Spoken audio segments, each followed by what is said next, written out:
Coach Tom Moore there and the staff have done a tremendous job of improving an already really good football program there. And so hats off to them. Everybody's goal at the beginning of the year is to be the last one standing, and only one team can do that, and last year it was them. Being out of football, I just became a fan, and they were a fun team to watch, and they played their best football at the end of the year when it really mattered. Moving into this year, I would expect a lot of things to look the same for them, just different guys in different spots. Right now for us, we're in a different part of the process. Ultimately, we're trying to become a team that can compete at a level that they're at, and in order to do that, we've got to develop ourselves first. So right now we're playing a very formidable opponent in Sully, but for us, everybody's a nameless, faceless opponent, and we're worried about just getting our guys better. There you go. You know, that's a good point. And Coach, I'm glad you brought that up, because it's all about what you can do and the first step. As a matter of fact, Coach Moore was telling me this after I got done talking with him yesterday during practice, or he had a break in between practice, and I talked to him up in Oneida. And the thing he said is that, you know, you take a look at, he said last year at this time when all the polls came out, you know, we weren't even on the polls. So, I mean, it's not, you know, how you look at the start of the season, it's how you finish at the end of the season that really makes a difference. And looking at it, Coach, I mean, you do have some seniors, but man, you've got a lot of youth to form and build a team with. Yeah, we do. I mean, I like our roster. Number one, there's enough kids for us to compete every day in practice with 22 kids. We've got 3 seniors on this year's roster, and they're going to be a big part of what we do this year, and they're going to help establish a foundation for how we do things moving forward. But we will have 19 of these kids coming back next year, so there's an opportunity to lay a foundation and start building the football program back here.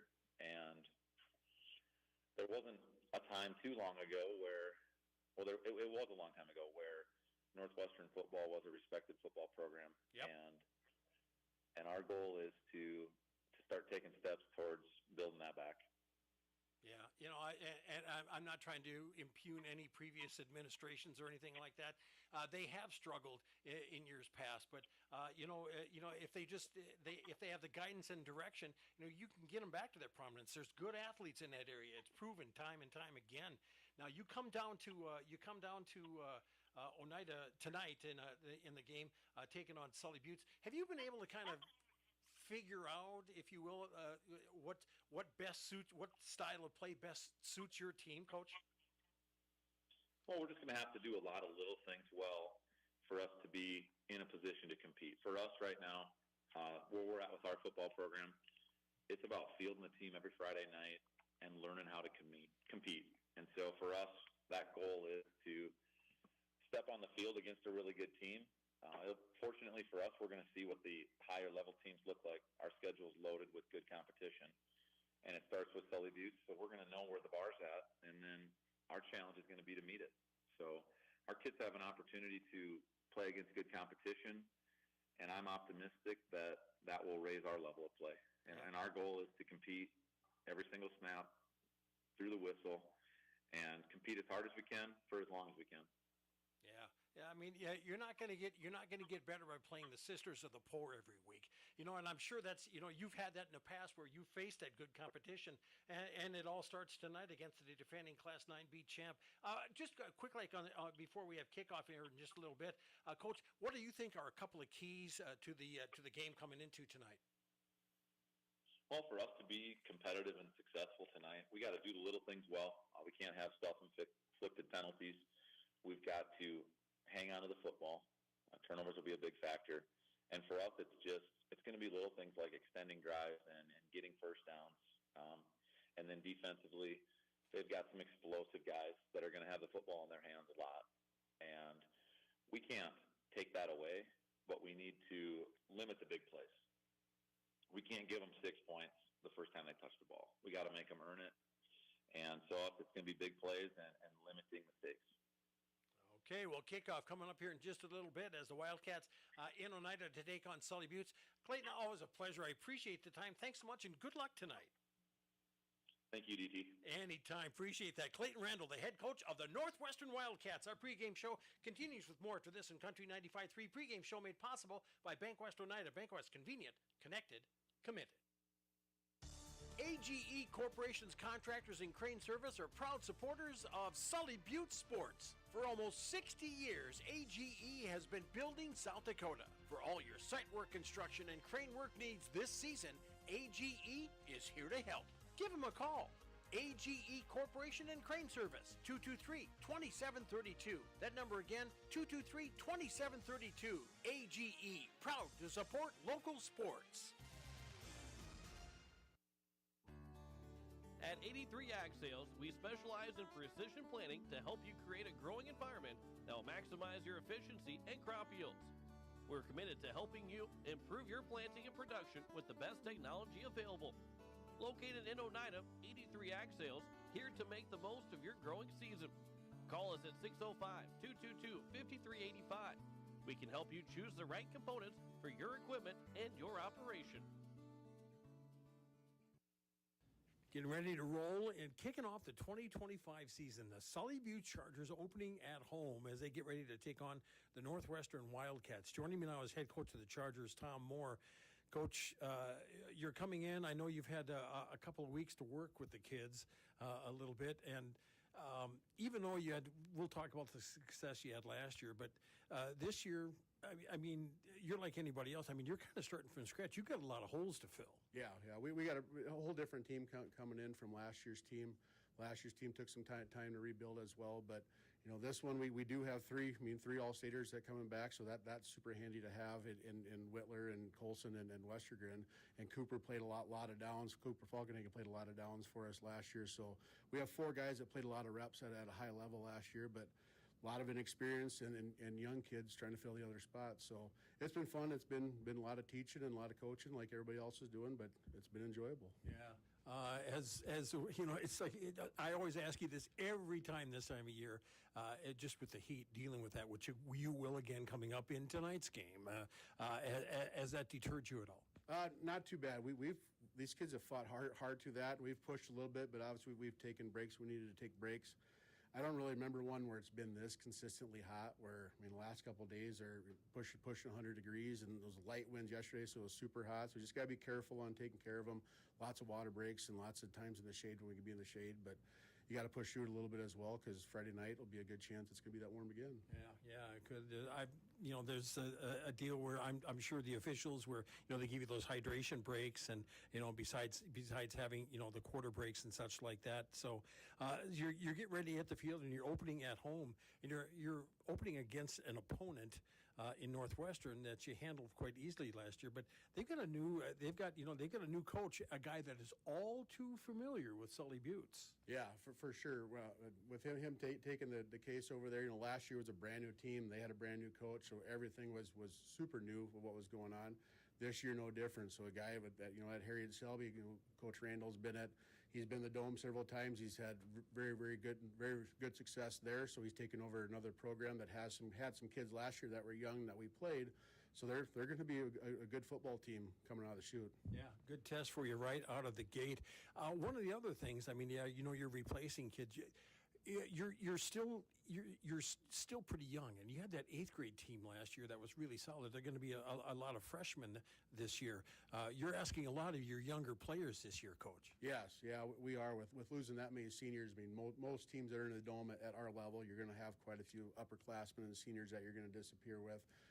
Luckily, we have those juniors that coming back, but it was nice last year. We were able to have those 8th graders, now freshmen, practiced against us all year long, and they rode with us all the way to the Dome. Some of them even played some reps in the Dome last year in pivotal times. So there's a little bit of experience. There's a lot of inexperience, but they've at least seen what it takes to get to that part. But lots of learning. It's going to be a whole different game speed where they've been used to going half-hour jamboree styles, and now they're going to go 140, 50, 60 plays. That's just going to be a game changer for them. But hopefully we're prepped and we've got them ready to go after it.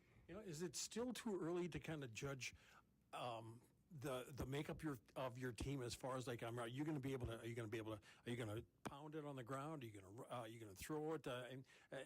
Have you been able to figure out a mix yet? No, not so much. What we're going to be, luckily, hopefully we're going to be 50-50 like we talked about last year. I mean, when you got a kid like Whitler coming back that can do a lot of things.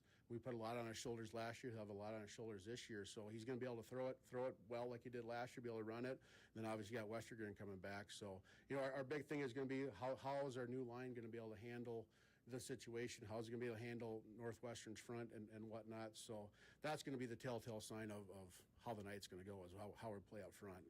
Okay, yeah, getting ready to go, and some new young faces. Are there some kids? I mean, without mentioning names, I know because you can't really. I mean, without you would be slighting somebody. But has there been some surprises for you so far? Yeah, a little bit. We've had a couple of those sophomores and juniors last year have some tremendous years in the weight room. So I'm really hoping a couple of them juniors come up and that didn't play a lot on last year's team or play big parts of it, come up and play as true juniors do. So that's what I'm more excited to see. But some of these young guys, there's a little bit of talent down there, but again, they don't have a lot of varsity talent yet. So we're going to see if they're going to be able to play at the varsity level or what. But I'm excited to see what these new players are going to do. We're hopefully know what our older ones that are experienced, what we're going to get from them. So it'll be exciting to see how these young guys handle their roles. Yeah, I'm glad you brought up the weight room thing, because I mean that's been a big part of it, and I know you really stress that. Yeah, big time. We've the last 3 or 4 years we've really pushed it. These kids have really sold into it. We have Lewis and Morris Hofer that have come in, and they're these guys, these football guys, or all the sports people are benefited from those guys' knowledge and those guys' their drive to make Sully Buttes what it was when they were playing. Yeah. So it's great to have that alumni coming back and with those guys' knowledge that they like to tear up the weight room themselves. So it's kind of fun how these young guys just kind of stare and ogle at what those guys can do. So it's been a blessing to have all the help we had with the weight room, and especially the Hofer brothers. It's an exciting season coming up here with the first big test coming up here tonight as you get ready to take on the Wildcats. Coach, as always, appreciate the time. Thanks so much. Good luck tonight. I appreciate it. Thanks for covering, DT. Anytime. Appreciate that. That's Tom Moore, head coach of the Sully Buttes Chargers. Our pregame show continues with more after this on Country 95.3 KLXS Pier. Pregame show made possible by Bankwest Oneida. Bankwest, convenient, connected, committed.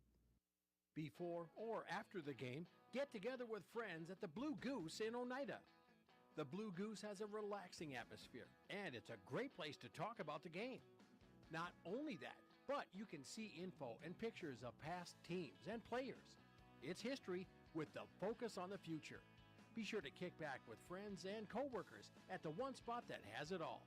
The Blue Goose in downtown Oneida, proud to be a supporter of Sully Buttes sports. At Ringneck Energy, our mission is to produce renewable energy that adds value to grain and livestock production, enhances the income of our investor partners, and provides a safe, rewarding work environment. Ringneck Energy, located at 901 Redwood Avenue in Oneida. Call 605-945-6900 and check out our website, www.ringneckenergy.com. Ringneck Energy in Oneida, creating economic opportunities in our community. Koenig of Oneida, Pierre, and Winter has provided our services to growers of South Dakota for over 50 years. We focus on providing our customers with the products, services, and attention to detail that each farmer needs to succeed. For your individual needs of custom spraying, liquid or dry fertilizer, chemical, soil sampling, seed sales, and treating, stop in and see us at Koenig with offices located in Oneida, Pierre, and Winter. Hometown shopping at its best. Don's Food Center has what you want and where you need it most, right in Oneida. Enjoy a great selection of groceries, fresh meat and produce, friendly service, and more. Get all your snacks for the big game at Don's Food Center.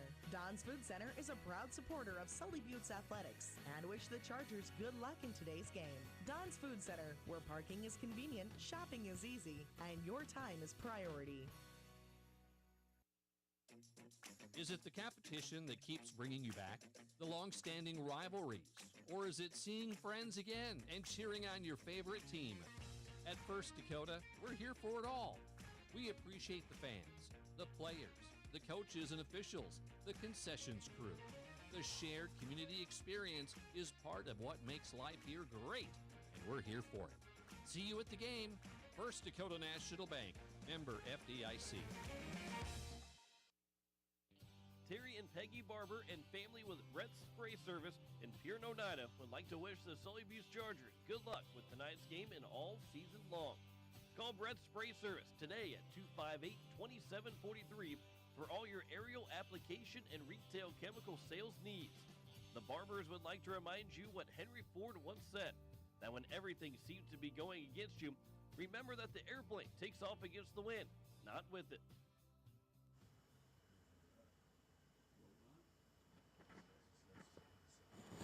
As the colors are being marched off the field after our national anthem, you listen to Charger Sports and Country 95.3 KLXS Pierre. DT Myra along with Morris Hofer. And colors retired, and we're getting ready to get underway and get ready to come out for that coin toss. Morris, I mean, we've had it was such a wild ride last year, and it was like a tale of two different teams from the beginning and to the end. I mean, a lot of teams have to grow, and I'm sure the Wildcats are thinking the same thing, as are the Chargers, because they're so young, man. Yeah, you kind of got to discover who you are as a team here. This first game, and that's true for both these teams here, and they're trying to figure out here tonight, matching up against each other. Yeah, and I know they're bringing some, they're bringing some kids back, but they're also plugging kids into even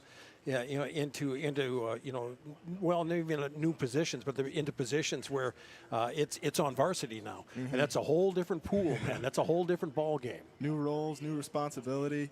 Yeah, all sorts of ways to prove yourself and maybe meet expectations where you can and grow and develop in this first game and prove to yourself and the team that you can do your part. Yeah.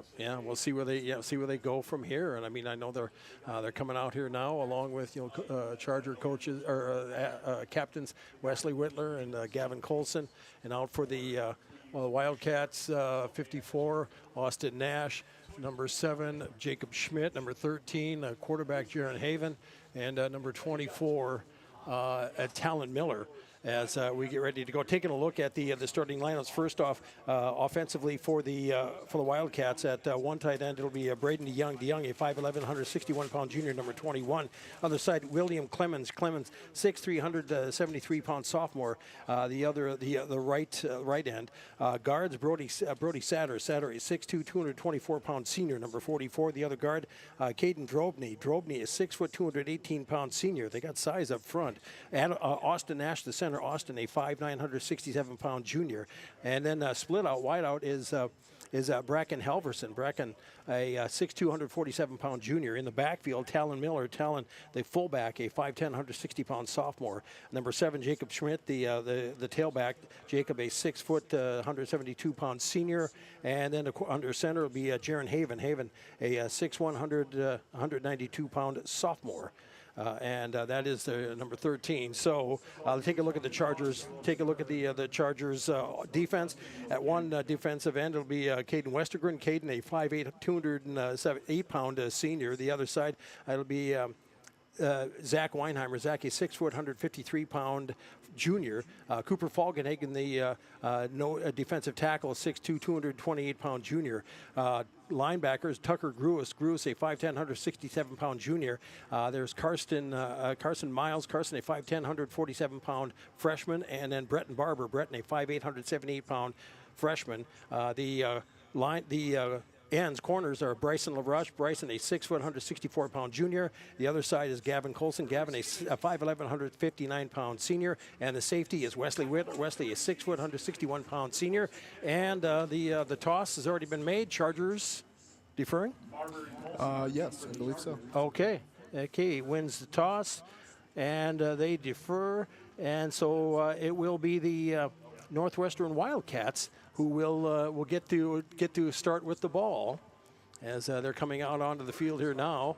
And kicking for the Chargers is Cooper Falkenhagen, does the kicking, and then punting is Wesley Whitler, so that hasn't changed since last year. No, so we'll see. Oh, wait a minute, no, I guess the Chargers are receiving, okay. Yep. Okay, so Sully Buttes wins the toss and receives, so my mistake on that, as they get ready to kick it away. Yeah, Jacob Schmidt will do the kicking deep for the Chargers, standing at about their 20-yard line as they get ready to receive it away, and the officials get everybody lined up where they need to be. Kicking and kind of a knuckler, and it's going to roll out of bounds, and it'll roll out of bounds at around about the 32-yard line. So Chargers will start 1st and 10. Got a flag here, so it's going to be on the 35-yard line if they accept. Yep. Okay. All right. So we'll get a chance to see the Chargers offense here for the first time. Key players in some positions at quarterback, of course. With Wesley Whitler, All-Stater, and then Gavin Colson outside, and Caden Westergren, who had a solid season last year. Oh yes, very much so. In the backfield, so he picked up a lot of snaps last year when Gavin Barber was out, and he's ready to take a lot more snaps all by himself this year. Yeah, as once again, Whitler back in the shotgun. Receivers wide right and left on 1st and 10. Chargers from their own 35-yard line. Whitler gets the snap, rolls to his right, looks in the flat. Through the hands. He was going for the intended receiver, number 14, Bretton Barber. Slipped through his hands, falls incomplete. It'll be 2nd down and 10. So it looks just trying to get him in the flat, get him in the open, or just a quick dump? Yeah, it was just real simple. They brought him in motion and put him on a little flat route, and just trying to get that linebacker to see if he would cover him out there in the flat, and they didn't do a very great job, but Barber just kind of dropped the ball there. 3 receivers wide to the right for the Chargers. Single setback is Westergren. He shifts over on the left side. Whitler on 2nd and 10. Handoff with it. Westergren slips a couple of tackles as he breaks through, and he gets enough for 1st down as he goes to the 47-yard line. Pickup of 12 on the carry. It'll be 2nd down make that 1st down and 10 now for the Chargers after a nice run. Actually, may give him the 13. So 1st and 10 for Sully Buttes on their own 48-yard line. Very on-brand run there from Westergren, breaking tackles, just hard-nosed running back. Yeah, and they're all checking their wristbands, and they've got receivers wide to the right. They've got Bretton Barber over there, along with I believe they've got. They've got Yackley and Colson over on the right side. Trips right as they've got Westergren over back on the left side once again. 1st and 10 from midfield. Whitler takes a snap, looks, and points. He's got some trouble. He's got some heat coming at him, and through the hands. The intended receiver through the hands of the receiver number 12, Colson, falls incomplete. We got a flag in the middle of the field. What were you seeing? Holding area? It might be that. Somebody was supposed to be on a route off there to the left of Wesley. He was pointing somebody deep. If I don't know if a tight end got hung up in there or what happened. Okay. Is that an eligible man downfield? Okay. Well, he took a long time to get rid of that ball. Yep. So that'll cost him. So the flag was sitting at about like at the 48. So it's going to gets marched back. So 5-yard penalty. So 1st and 15 now for the Chargers. 2 wide left, and 1 wide right as Whitler back in the shotgun on 1st and 15. Westergren in the backfield on his left side. Motions over on the left side. Flat pass in the flat, and slips a tackle as he gets outside and breaks another tackle. He gets across the 45 into Northwestern territory down to the 43-yard line. So he picked up from the 44. So give him 6 and give him another 7. Give him 13 on the carry. So it'll be 2nd down and short, 2nd down and about 2 here for the Chargers now after about a 13-yard pickup. Yeah, that was a nice little swing pass there, and Westergren just doesn't matter if the guy misses a block, he's guaranteed breaking that first tackle. Yeah. So on second and short, he'll hand it off, and it should be enough for a first down. No, Whitler takes it at the far sideline, at the 20, at the 15, at the 10-5, touchdown, Sully, Buttes, Chargers. Wesley Whitler, we got a flag in the backfield here. They've got a flag down the line at about the 38-yard line, so this could be coming back. Yep. Coming back. Yeah, the Northwestern coach is happily saying, come on back. Yeah, holding against the Chargers. That was a real solid play action there, fake to the running great. back, and Wesley pulled it and done what Wesley does. And took off down the sideline. Down the far sideline. So instead it will be, they're going to march it back here. It will be second down and 7 from the Northwestern 49-yard line. So 2nd and 7, the Chargers getting lined up, looking at their wristbands for the plays. They got 3 receivers wide to the left. And that's actually the short side of the field. Whitler back in the shotgun. Behind him, Westergren. And 2nd down and 7 now from the Northwestern 49. Just underway here, no score. 10:25 to go in the first quarter. Chargers with the ball, their first touch offensively. Whitler awaits the snap, gets it, and starts rolling to his right. He'll tuck it and take off himself and go up the back, cut back to the left. He's got enough for first down and more at the 20, the 15, the 10, the 5. Oh, and he gets tipped out of bounds before he could get to the end zone. In fact, they're going to mark him back at the 18-yard line, or about the 16-yard line. So it'll be 1st and 10 for the Chargers. Picked up, 49 to the 16. So picked up 33. Nice pickup on the play here. So he's going to be at the 15-yard line. 1st and 10. A nice pickup by Whitler and fake, and they're just giving him that option, aren't they? Yeah, I guess so. That was kind of an option to the right that Wesley must have saw a lane and just took it. Yep. So Chargers now in Northwestern territory on the Wildcats 18, passing a flat. Catch made out there as they get around on the outside, slipping around on the end zone, inside the 10, inside the 5. That was number 18. That was Jet Yackley, I believe. That was Jet. Made the catch, and he gets it down. Let's see where they finally mark it. Yeah, they get it down to about the 2-yard line. So picked up 13 on the play. So on that pass, nice catch and run by Jet. Yeah, really stretched out for that one, and really moved up the sideline really well. It's what you like to see out of a receiver. Yeah. So now they've got 2 receivers wide to the right, one wide to the right, 2 wide to the left. Westergren in motion, empty backfield. They'll give it to Whitler. He'll step into the end zone. Touchdown, Sully, Buttes, Chargers. Wesley Whitler, a 2-yard run at 10:03 of the first quarter to make the score 6-0. Sully, Buttes. Yeah, really impressive push by the Sully Buttes offensive line there. Just walking right in. Yeah. Did you a couple of penalties. There's that sloppy stuff you want to clean up, right? Yep. And that's going to happen in this first game. You're going to have mental errors and stuff that, as a coach, you don't want happening later on in the season, but tonight you can almost kind of understand it. Yeah, so the Chargers line up for the 2-point conversion. They get in motion. They get Barber in motion from the left side. Whitler rolls to the right, throws it, and catch made by Barber, and he gets it in for 2. Brenton Barber, welcome to varsity, young man, as he completes the 2-point conversion, making it 8-0 Chargers at 10:03 of the first quarter. We'll be back in 1 minute. You're listening to Charger Sports and Country 95.3, PureCountry.com, back in 60. Communications provides blazing fast speeds for affordable internet services. Streaming has never been so easy as it is with these super fast speeds. Don't want to leave the house to mail in that pesky bill? That's okay. Venture Communications allows you to pay your bill online or with an e-bill mobile app. They have local support to help with all of your needs. Contact Venture Communications at 605-852-2224 or visit our website at venturecom.net. Building new, remodeling a little or a lot, or replacing the old with the new, Oliver Construction in Oneida is reliable, honest, and affordable in helping you make your house the home you've always dreamed of.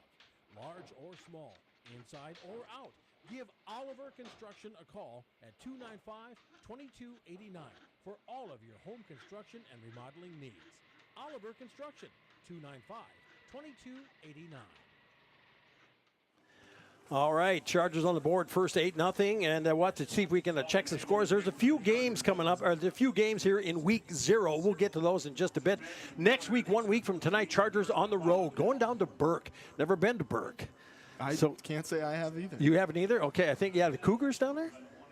If I'm not mistaken. I believe so. Burke Cougars, yeah. So, we'll be there next week. And I hope you will be able to follow us as the Chargers hit the road, their first road game of the season. Catch it at 7 o'clock kickoff on Country 95.3, purecountry.com. Chargers getting ready to kick it away. Cooper Falkenhagen, last year he did the kicking. Again, this year, deep for the Wildcats. Let's see, we've got Schmidt deep as they boot it away, and it looks like it's going to go Schmidt's way. Nice catch at the 20, and he'll catch it, bring it back to 35, 36-yard. Man, that was a nice catch and run. Yeah, it looked like Falkenhagen almost kicked a perfect ball for a reception there by number 7. That's Schmidt. Yeah, by Jacob Schmidt. Man, he caught that in mid-stride. Yeah, he did. Yeah. It was really good coverage, though, by the kickoff team, too. And he had a running start and broke down and had pretty good tackles there. A couple guys swarming to him. Yeah, and they may have to kind of put it on the ground next time, maybe, Or at least over his head if they can. If they can, yes, yeah. So Wildcats line up here now with an I backfield. Receiver wide right, 1st and 10 as Northwestern, their first touch offensively here. Handoff to the to the fullback, and right up the middle, maybe a couple on the play. Carry by, looks like number 24, that's Talon Miller, the fullback. They're going to give him a yard on the carry. 2nd down and 9 for the Wildcats at their own 38-yard line. And 9:40 to go first quarter. 8-0 our score. Chargers with the lead. Yeah, DT, nothing fancy there. Just coming out and giving the fullback and trying to gain a few on 1st down. They've got a decent-sized offensive line. Yeah, so you're hoping for a big push. Absolutely, and that's going to wear it down later on here in the game.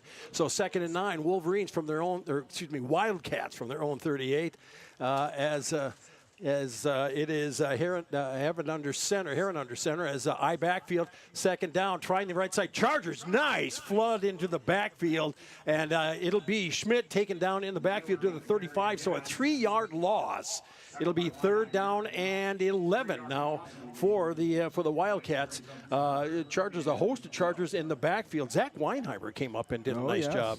And there was a couple other players in, so they filled the gaps and took care of business. Yeah, this Chargers defensive line is really showing up early, getting 2 big stops on 1st and 2nd down. Yep, clock at 8:43. Now they're winding it to go here. And also, I forgot about, with this time of year, hydration breaks coming up here too, huh? Yep. Yeah. It's hot out there. Oh, indeed it is. Yeah, not as hot as it was, but, that's another story. 3rd down and 11 for the Wildcats. I backfield. Receiver slot right as Heron takes we've got a flag of stoppage here. And we got somebody jumping. Looks like it. Okay. Those first game nerves showing their signs. Yeah. That's you talked about it. It always is that first game. You just got to tighten it up, and so instead of 3rd down and 11, it'll be 3rd down and 16 now for the Wildcats back at the 30-yard line. So they'll try here once again, but Coach Randall has taken over a program that has had not a lot of success in the past couple of years. So. They've got to learn the basic fundamentals. You know how that goes, how to build a team. We watched it last year in Sully Buttes. 3rd down and 16 for the Wildcats as Heron back in the shotgun. Haven as he gets. He awaits, lets everybody get lined up. Receivers wide right and left, single setback behind him. Snap, takes the quick pass in the flat. Oh, right through the hands of number 24. That was Talon Miller. Had it in his grasp there, but just could not hang on to it. So 4th down here, and looks like punting situation here coming up for the Wildcats. Yeah, quick slant out of the wide receiver there is by Miller. Real good route, just couldn't bring it in, and that's a good call on 3rd down too. Yeah, when he's cutting inside like that, the cornerback's going to be on his outside shoulder, right? Is the inside linebacker responsible in that too? Yeah, you'd want him to use his outside leverage to kind of pinch that receiver, and so he wouldn't have so much big of a window for that quarterback to thread it through. Punt is away as Satter does the punting for the Wildcats, and the ball just goes up and dies at the Charger 46-yard line. So it is 1st and 10 for Sully Buttes here now from their own 46. So they have good field position to start here with 7:44 to play. Are they? We'll see if they're going to go ahead and let them go here and wait on the hydration break. 3 receivers wide to the right as it is Whitler back in the shotgun. Behind him is Westergren. On 1st and 10, Whitler rolls to his right, looks down the field, throws it in a flat. Catch made over there by Colson as Gavin catches it at the 45-yard line, falls ahead to the 44, close to a 10-yard pickup. And I believe they should give him, let's see if they give him first down. They will give him first down. So 1st and 10, 10-yard pickup, 1st and 10 for the Chargers. Are they just kind of flooding that side then? Yeah, that's basically a spot concept where Yackley's running that. Whoever's the outside coverage guy out of his zone, and Colson's just going to spot up inside, and Wesley hit him perfectly in that window. Northwestern's going to take a timeout here. We will as well. Back in 60 seconds. You're listening to Sully Butte Sports and Country 95.3, PureCountry.com. Back in 1 minute. Score big on your next vehicle purchase with Lamb Motor Company in Oneida and Gettysburg, Lamb Chevrolet and Implement in Oneida, and Lamb Auto Sales in Pierre. Check out their large selection of new and pre-owned cars, trucks, and SUVs at any one of their locations, or go online to lambmotor.com. That's LAMBMOTOR.com. Or give them a call today at 800-952-2222. Lamb Motor Company of Oneida and Gettysburg, Lamb Chevrolet and Implement in Oneida, and Lamb Auto Sales in Pierre. Whitler Seed Farm, already known for high-quality certified seed wheat, and now they're your Beck Hybrids dealer. Jesse and Sherry Whitler and family are proud supporters of students and athletes of Sully Buttes and wish them all the best this season. Whitler Seed Farm is the industry leader in variety, selection, seed treatments, and their loading is second to none. Visit WhitlerSeedFarm.com or give Jesse a call at 605-280-0152. Your source for seed for every acre. Located in Agar and Oneida, Whitler Seed Farm, 605-280-0152. All right, welcome back, everybody. D.T. Meyer along with you, along with Morris Hofer. Morris, I was gonna take a look and see, but I think we're gonna run out of time here to take a look to see if. Let's see. Let me take and turn that up here a little bit just to make sure that we're on. It looks like some people are asking, can we turn it up a little bit? Okay, I guess I got it turned up here.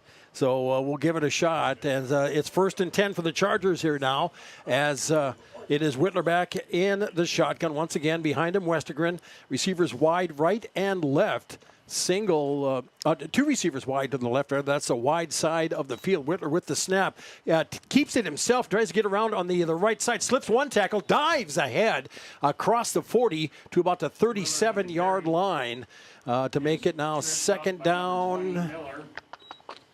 Second down, and give him 6 on the carry. 2nd and 4 now for the Chargers. And so with the clock running here at 6:55 of the first quarter, 8-0. Sully Butte Chargers quickly get to the line. 2 receivers wide right to wide left, 1 wide right. As Whitler in the shotgun takes the snap, handoff to Westergren, breaks it up the middle, and still fights his way forward enough for first down. And he hangs on to the ball, and he gets it up to the 28. So he went from like the 37 to the 28, picked up 9 on the carry. 1st and 10 now for Sully Butte. And something that's one of the things, I guess, this hot time of year. I mean, sweaty hands, can sweaty arms, yeah. Your whole body's sweaty. Yeah. So the ball can get pretty wet pretty quick. Chargers with another set of first downs here. Another set of downs here. 1st and 10 from the Wildcat 29. Whitler with the snap, rolls back, rolls to his right, throws it, rolls to his left rather as he throws it on the sidelines, makes the catch. On the far sideline, going to see who that was. I think that was like Yackley. Was that Yackley? Okay, Jet Yackley. Jet Yackley with a 5-yard pickup. So 2nd 5 kept that play alive back there, man. He was just kind of dancing around looking for something to open. Yeah, that's what Wesley's really good at is extending plays with his legs. Yeah. So we've got Easton Moore wide to the right, along with Colson and number 18, Jet Yackley, wide to the right. Whittler, quick pass in the flat. Catch made out there by Colson as he tries to get around on the outside. The Wildcats do a nice job of defensing that, and they shut it down as they stop it for a minimal gain. And as they're going to say no gain on the play, on the completion, so it'll be 3rd down and 5 here for the Chargers from the Wildcat 21-yard line. So, yeah, try to receiver screen there? Yeah, it was just a bubble inside and had those 2 interior guys try to flush those defenders to the sideline out of that trips formation, and, not the result you want. No. Let's see. They've got, again, 3 wide to the right here on 3rd down and 5. Whittler takes a snap, hands it off to Westergren. Booms his way forward here and keeps trying to fight his way forward, and he gets positive yardage, but I don't know if he's close enough for a first down or not. I think he might be coming up short, and it'll be 4th down and 1 as he gets it to about the 18-yard line. Needs to get to the 17 for first down. So actually, they're saying 4th down and 2. They just keep readjusting that the marker on the wide side of the field over there. So 4th down and 2, obviously go territory, huh? Oh yes, for sure. Yep. As Whittler back in the shotgun, Westergren behind him. 3 receivers wide to the left on 4th down. Hand off to Westergren. He'll try up the middle, fighting his way up the middle and trying to fight his way over. And they're going to mark it. Let's see where they mark it here. I know Whittler is pointing for a first down, but I don't know if they got it or not. Yeah. They got it. They got. Woo! Wow! Gave it to him. Oh man! By the tip of the ball. So yeah. There you go.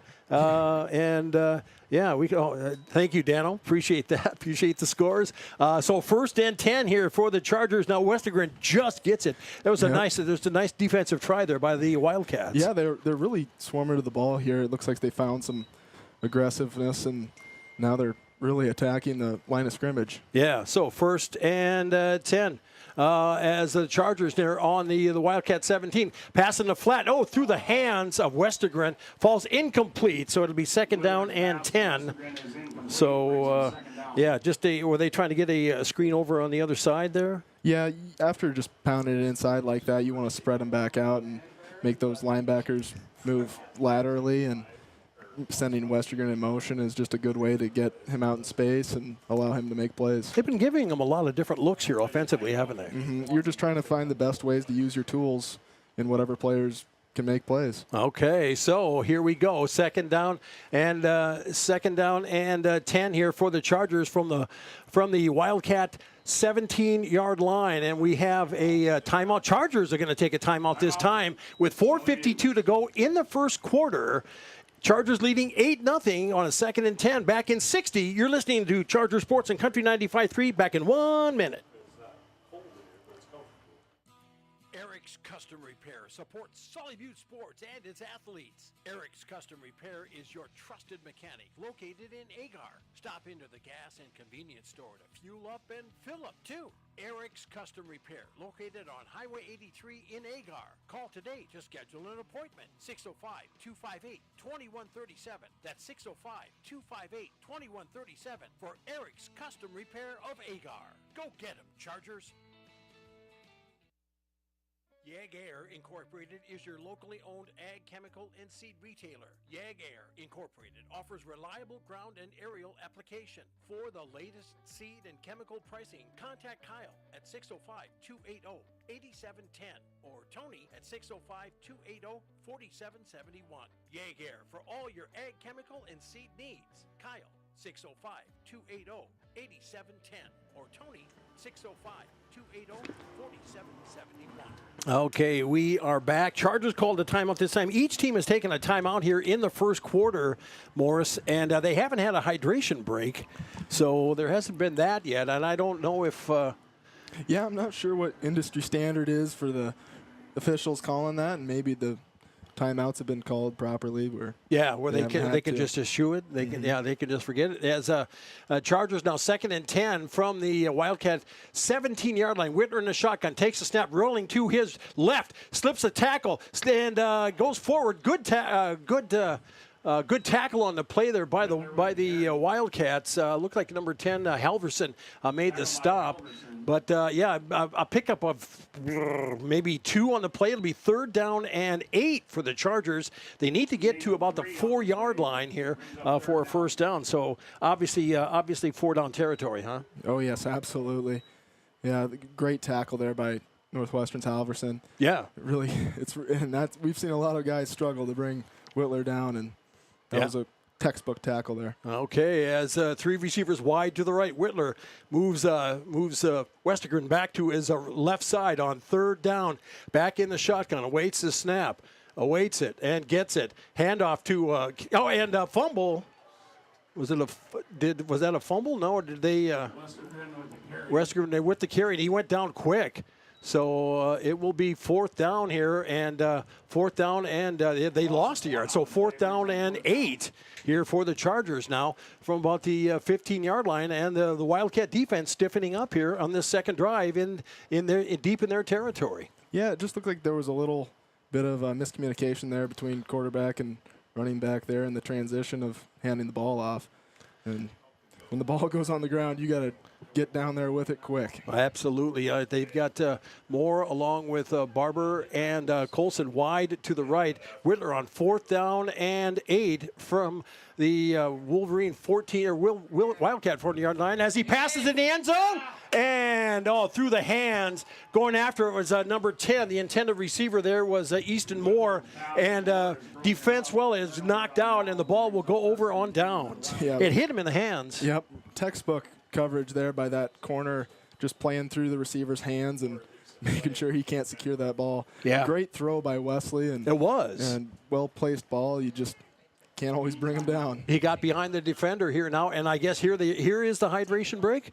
Okay, and away we go. Yeah, that shows you just how little I really do know. Back in 1 minute, you're listening to Charger Sports on Country 95.3, PureCountry.com, back in 60.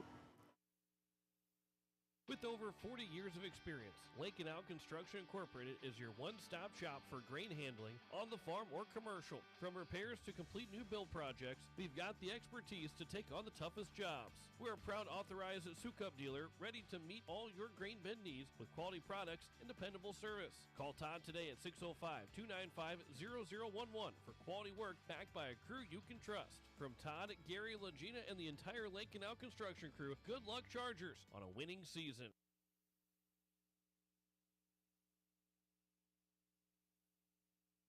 Barber Farm Service Incorporated and Barber Chemical wishes good luck to the Sully Buttes Chargers. Growers, call Ken or Jack for all of your planting and harvesting solutions at 258-2708.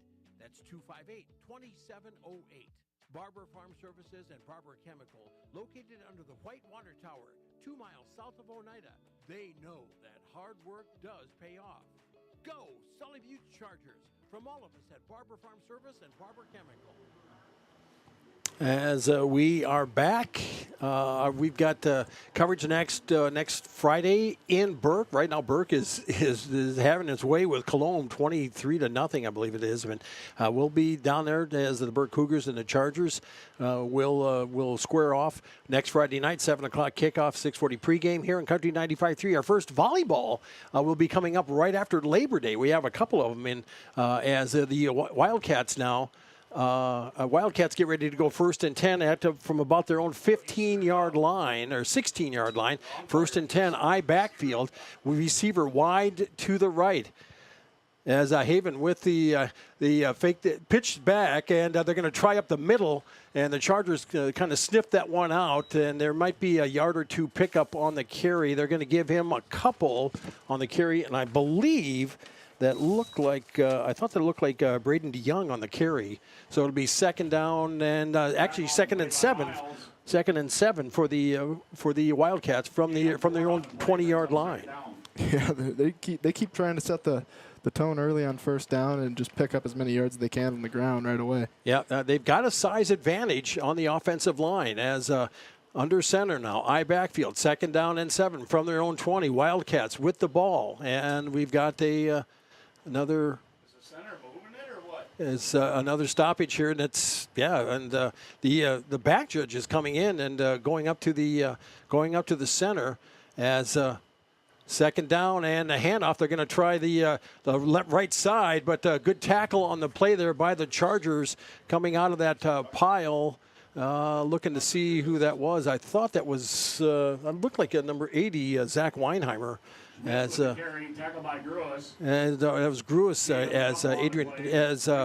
Gruis with the Tucker Gruis with the carry and the stop after about a 3-yard pickup. It'll be 3rd down and 3 for the Wildcats from their own 22-yard line.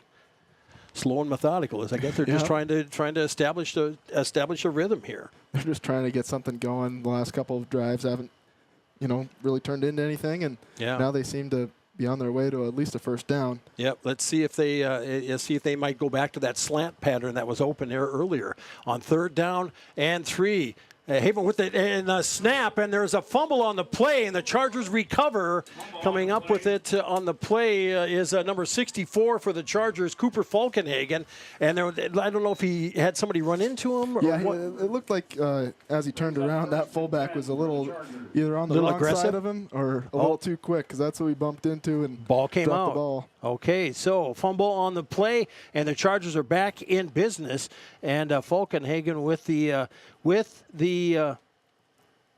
coverage, with the recovery on that. So Sully Buttes back in business at the 22-yard line. 1st and 10 for the Chargers here now with 1:13 to go in the first quarter. Chargers lead 8-0. Whitler in the shotgun. 2 receivers wide to the right.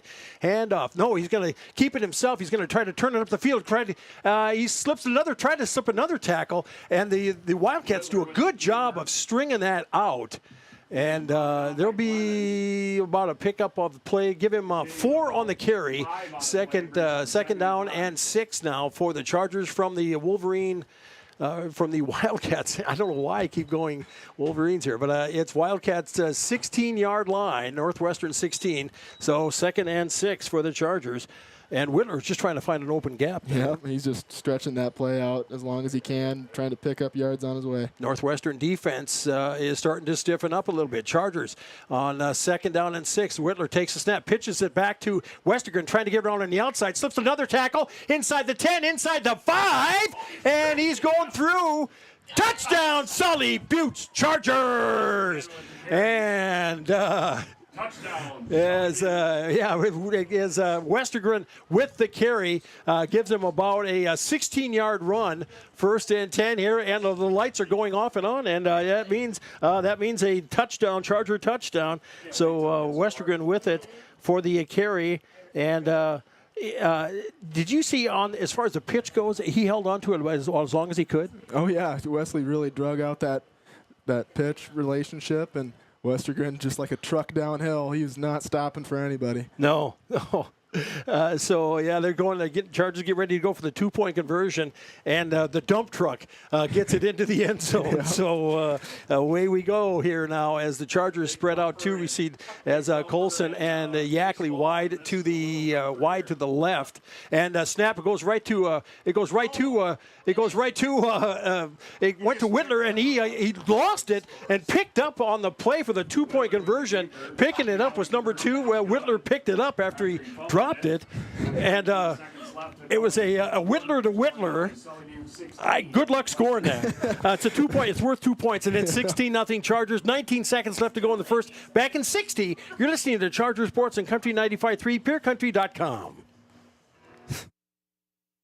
Venture Communications has deep roots in rural South Dakota. Venture now proudly provides fiber to the home with 100% of our customers, enabling them to enjoy super fast and reliable internet connections. We'd like the opportunity to keep you in touch with the people and resources that matter most. 100% fiber and 100% committed to rural South Dakota.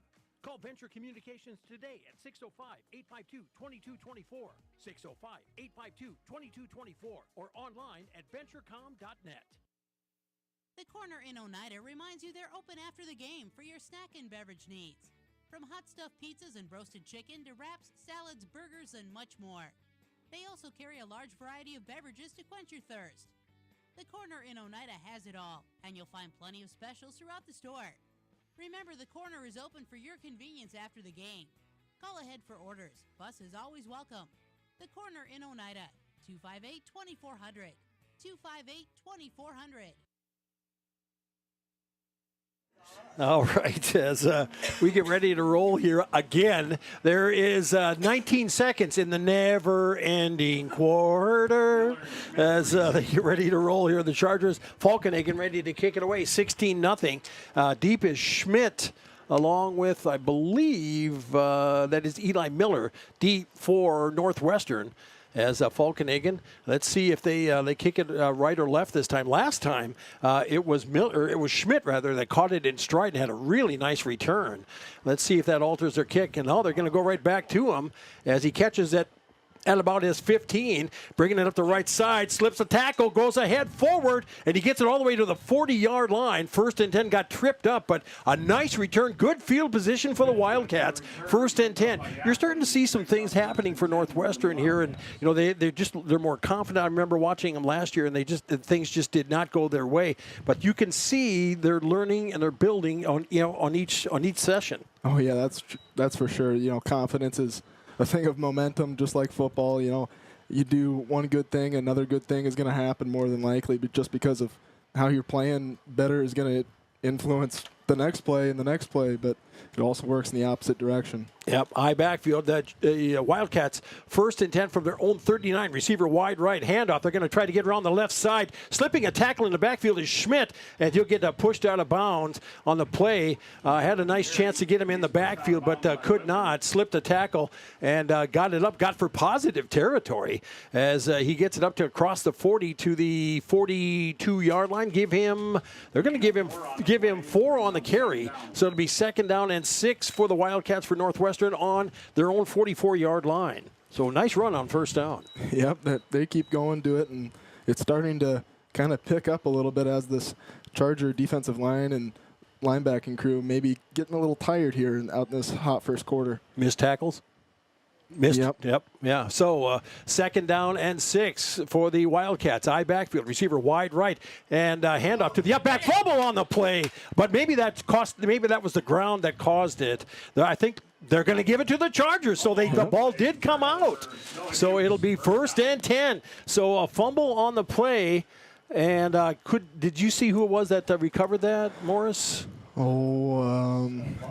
Hey, somebody in a purple jersey. Yeah. Okay, I'll leave it at that. We'll just. And this is okay. Thank you. Yes, as LaRoche with 5 seconds to go in the first quarter, ladies and gentlemen, which is it was actually longer than my 5th grade year. So it was a long time. 1st and 10 for the Chargers. Now they are on the Wildcat 46-yard line, and they're waiting for the officials, waiting to let everybody get lined up. Whittler back in the shotgun, awaiting the snap. Behind him on the right side is Westergren. 1st and 10. And he'll hand it off to Westergren, trying to get around the outside. Nice tackle, nice gang tackle by the Wildcat defense. A loss of 1 or 2 on the carry. So it'll be 2nd down when we get into the second quarter. You're listening to Charger Sports and Country 95.3, PureCountry.com. We'll get ready for second quarter action coming up in 60 seconds right after this. Sunrise Bank Dakota in Oneida, they make banking easier with convenient mobile banking.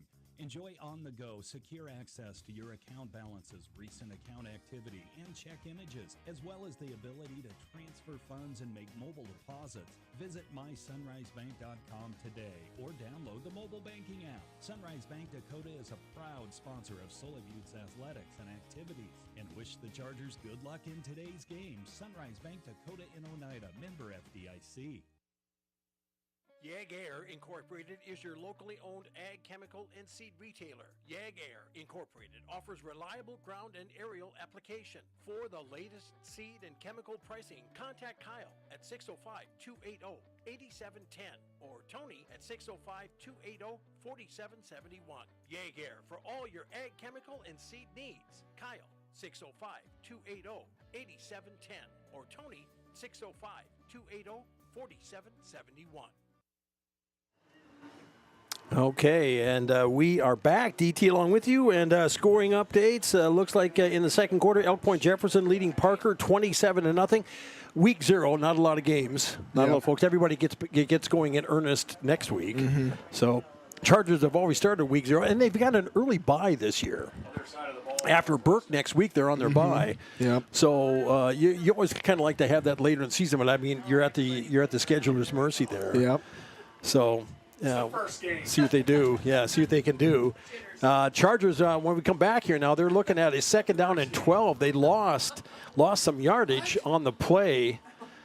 And it was a good job by the Wildcat defense. Northwestern here is starting to learn the game and hit a little bit harder here. 2nd and 12. Whitler with the back in the shotgun takes that pass, catch made downfield. That was by Colson as he leans it forward enough for first down from the 35 to the 34-yard line, from the 46 to the 34. 12-yard pickup. 1st and 10 for the Chargers here now on that nice catch in traffic, by the way. And he put it right. He put it right where he needed to catch it. Yeah, that was a nice little quick slant there by Colson, and Wesley just threading it in there. Yep. Charges quickly to the line. 2 receivers wide to the left. 1 wide right. Whitler takes a snap. Pass made in the flat. Catch made out there by Colson trying to turn the corner, and he'll get knocked out of bounds, but not before forward progress as he gets it up to, as a 9-yard pickup here. 2nd down. And 2nd down and 1 here for the Chargers. It's to the Northwestern 26-yard line, or 20. It's right at the 25 actually, as it is Colson along with Yackley wide to the left, wide to the right over there. It looks like Moore. I believe that's Easton. And Whitler back in the shotgun behind him. Westergren on 2nd and short. Once again in Wildcat territory. Whitler awaits the snap, gets it, starts rolling, pitches it back to Westergren, trying the right side, and he'll have enough for first down, but he'll get taken down after a couple-yard pickup, after down to about the 21-yard line. Give him about 3 on the carry. It'll be 1st and 10 for the Chargers, as they'll be at the Wildcat 23-yard line. So 1st and 10 here for Sully Buttes now. Yeah, Sully Buttes really likes doing that on short yardage, that little trying dump. to use that sideline as, another offensive player really is out leveraging those backers. 3 receivers wide to the left this time. 1st and 10. Whitler takes the snap, rolls that way, looks in the flat. Catch made out there. With it is Yackley tiptoeing up the sideline. Did he stay in? Touchdown, Sully Buttes Chargers. Whoa. What a play by Jet Yackley. Man, he caught that about 8-10 yards in, and then just tiptoed up the left sideline in for the score. A 23-yard completion. So Chargers on the board here now. Again, they're up 22-0 here, leading Northwestern. Yeah, wow. Real exhibition on athleticism there by Yackley on the balance beam that is the sideline. Yeah. Yeah, Whitler to Yackley, 23-yarder, 22-0. And that was at 10:46 as the Chargers did the 2-point conversion, and falls incomplete. And 22 to nothing as Whitler's pass to Yackley's incomplete. 2-point and 2-point conversion is no good. Conversion fails, but the score remains 22-0 Chargers. And we'll take a 60 and come on back. You're listening to Charger Sports and Country 95.3, PureCountry.com. Yag-Air Incorporated is your locally owned ag, chemical, and seed retailer. Yag-Air Incorporated offers reliable ground and aerial application. For the latest seed and chemical pricing, contact Kyle at 605-280-8710 or Tony at 605-280-4771. Yag-Air for all your ag, chemical, and seed needs. Kyle, 605-280-8710 or Tony, 605-280-4771. Before or after the game, get together with friends at the Blue Goose in Oneida. The Blue Goose has a relaxing atmosphere, and it's a great place to talk about the game. Not only that, but you can see info and pictures of past teams and players. It's history with the focus on the future. Be sure to kick back with friends and coworkers at the one spot that has it all. The Blue Goose in downtown Oneida. Proud to be a supporter of Sully Butte Sports. Welcome back. 1 week from tonight, Chargers on the road. They'll be in Burke to take on the Cougars. We'll have the 1:47 o'clock kick, 6:40 pregame here in Country 95.3, PureCountry.com with yours truly, D.T. Meyer and Morris Hofer. Will you be with me? I don't know yet. Hope so. I hope so. I hope I can make the drive down. Everybody in the Oneida area, urge Morris to come with me down to scenic Burke next week. I've never been there. I've never called a game there before. I've never. Yeah. Well, it's one of the few places that I haven't been yet. So as Gruis checked that Falkenhagen gets ready to kick it away. And the Wildcats deep here, and they've shown some good progress here on the return team. And the ball skips up, and catch is made there. And running up the middle of the field is number 20. That is Eli Miller, and he'll give the Wildcats field position at their 32-yard line, 1st and 10 for Northwestern, and it'll be the Wildcats' opportunity here. But they're going to be looking into the sun this time. Yeah.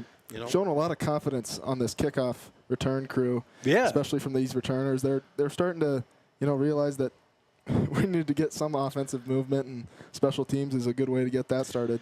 And Coach Randall, he's been through and he's helped build a program. He did at Harriet Selby, and the Wildcats have not had a lot of success, and the only way to go is up. Yeah. And they come out in that I backfield. Receiver wide right. Haven under center. Handoff. They're going to try up the middle. They've got room as splitting it out to Schmidt as he's still across the first down, and he gets it up to the 49-yard line from the 32 to the 49. A 17-yard pickup. 1st and 10 for the Wildcats. That's their biggest run of the night. Their biggest offensive output of the night. Yep, and Schmidt's got some momentum here. He's building some confidence in himself, and right there was a explosive play on the Sully Butte's defense there, and now they got some momentum. Leaning on their offensive line. Yeah. Yeah. They do have the size advantage over the Chargers' defensive side, at least, and they're running away from Falkenhagen, who sometimes gets over on that right defensive end position. Right there now is Weinheimer. But 1st and 10 for the Wildcats. And I backfield as Haven under center as a handoff to the up back, and the Chargers end that one quickly for no gain for number 24 for Miller, Talon Miller. So as it'll be 2nd down, and they're going to give him one. They'll give him 1 yard on the carry. 2nd down and 9 for the Wildcats. And 9:37 mark of the second quarter. Chargers leading 22-0 over the Northwestern Wildcats season opener here, as Northwestern trying to get something going offensively and close to midfield.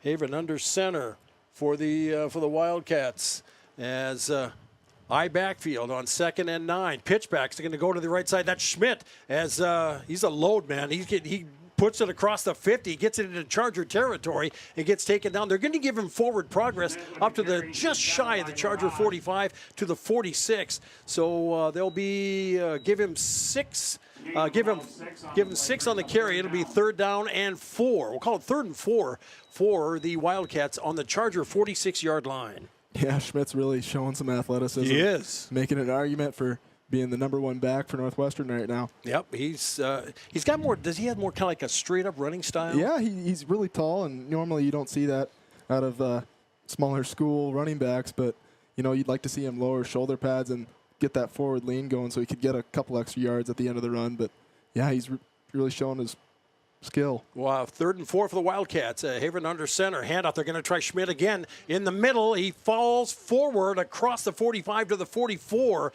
It'll be short of 1st down. He picks up 2 on the carry. It'll be 4th down and 2 for the Wildcats. You got to figure they're going to be going for it, don't you? I mean, they've got to try to get some momentum going here. Yeah, you don't really have much of an option right now. No, you're down 22-0. Yep, you got to hope to keep this pretty good drive alive at this point. Yeah. Haven, the quarterback, came in from the sidelines. It looks like he shuttles it back and forth to get the plays. And they'll come out here on 4th down and 2 now. And they'll send the receiver wide to the left. That's Halverson. And I backfield as Haven gets under center on 4th down and 2. Wildcats going for it. As maybe they're going to be a pitchback trying the right side, and we've got a flag on the play. Stopped on the play, so motion.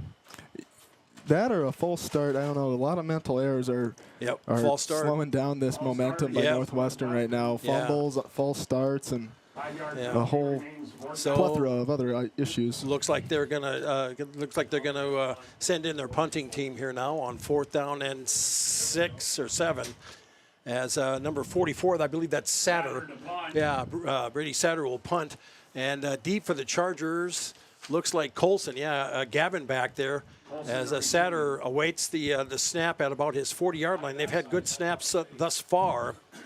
So on 4th down, waits the snap, gets it, good snap, kicks it away, and it shanks it over to the side, and it goes out of bounds. I'll see where the official marks it on that sideline, and he'll still walk it up to about the 25-yard line. Yeah, 25-yard line. So not a bad kick.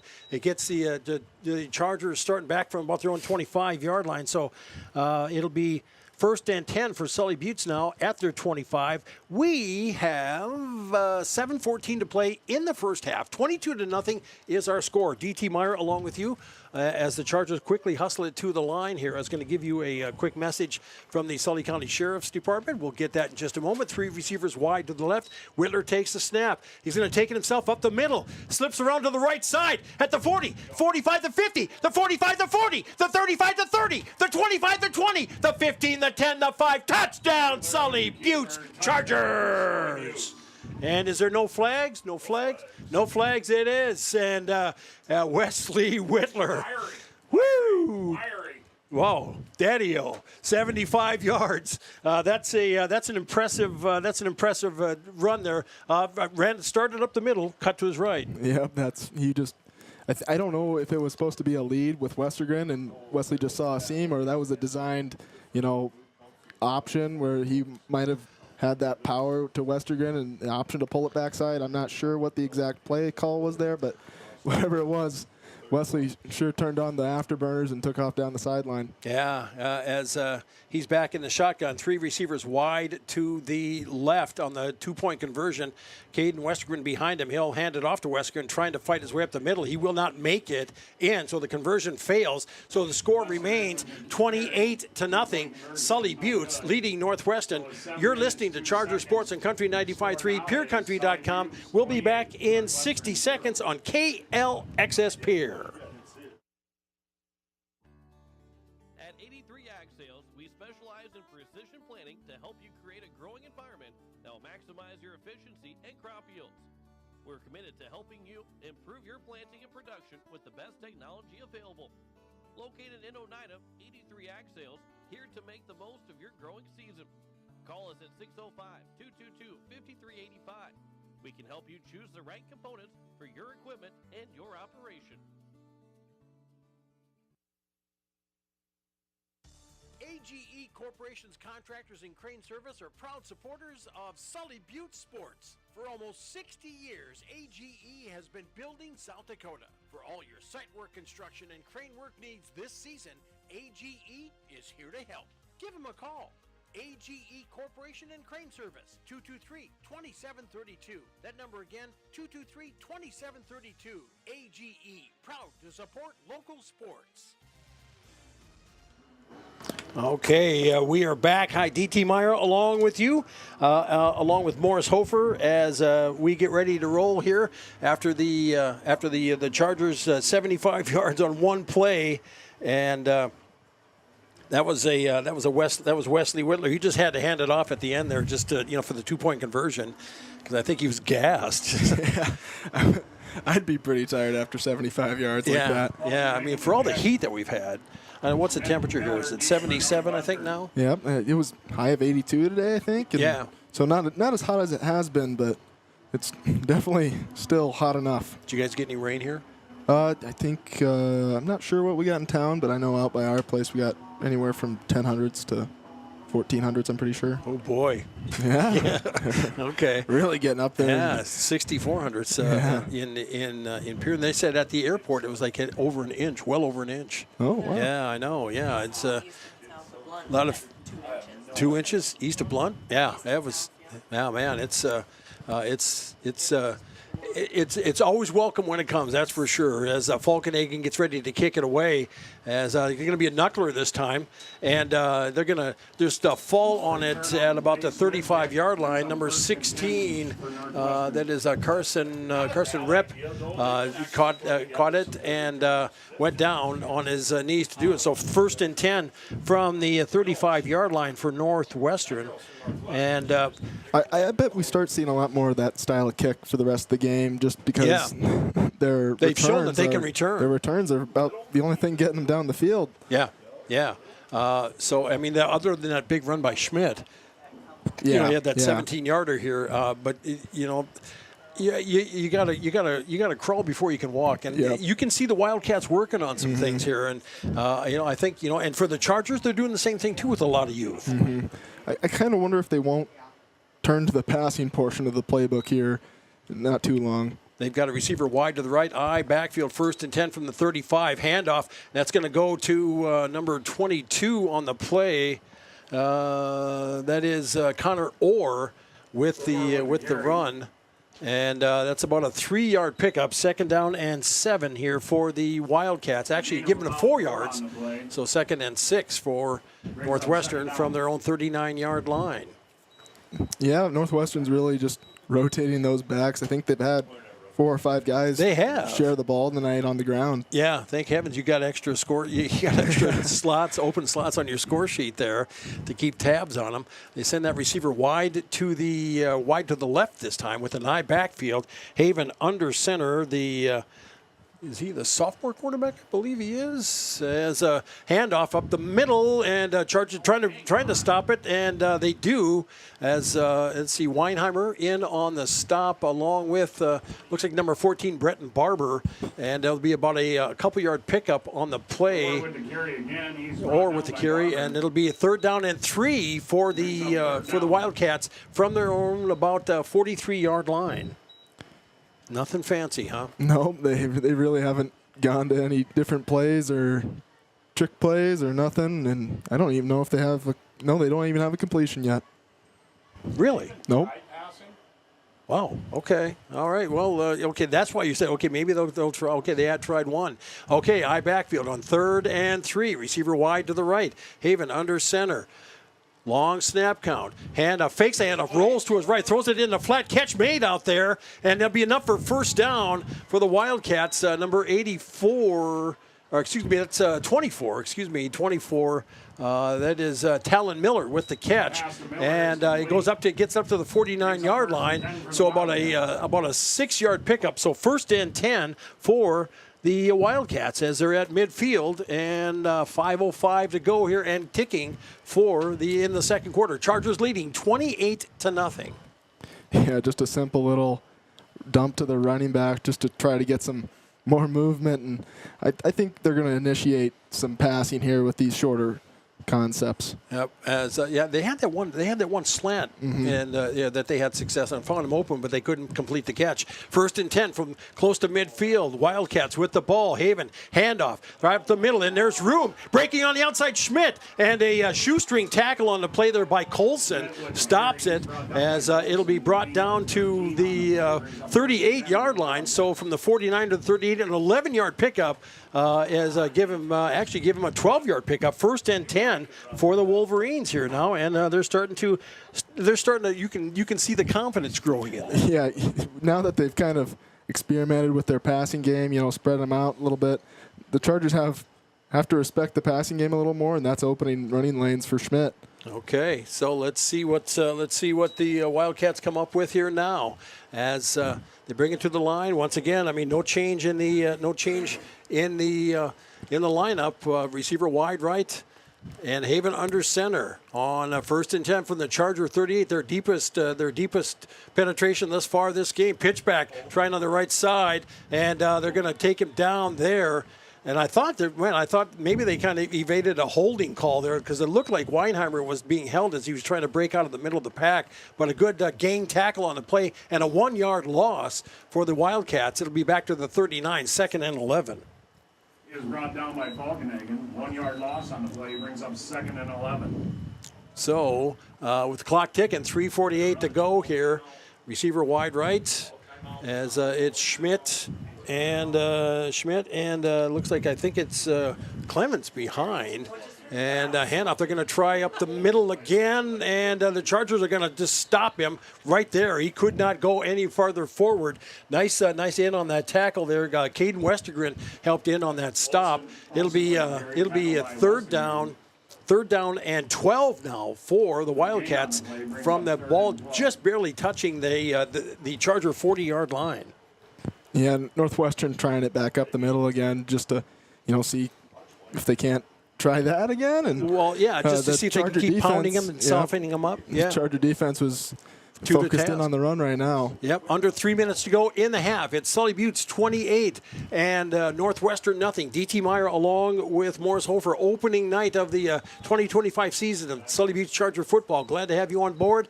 And we have a timeout on the play, second charge timeout for the Wildcats. We'll take a 60 and come on back. You're listening to Sully Buttes Sports on Country 95.3, PureCountry.com.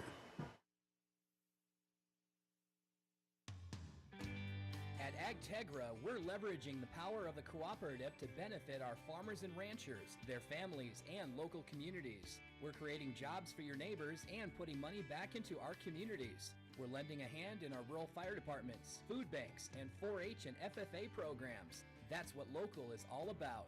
When you do business at AgTegra, you help us make a difference in your community. AgTegra, strong, stable, dependable, and local.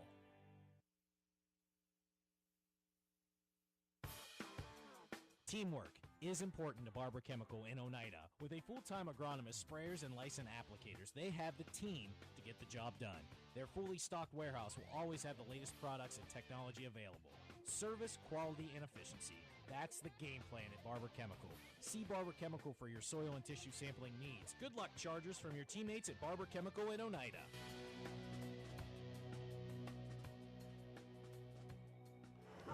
All right, we are back after the Wildcats timeout. I imagine here with their field position, 3rd down and 12 here.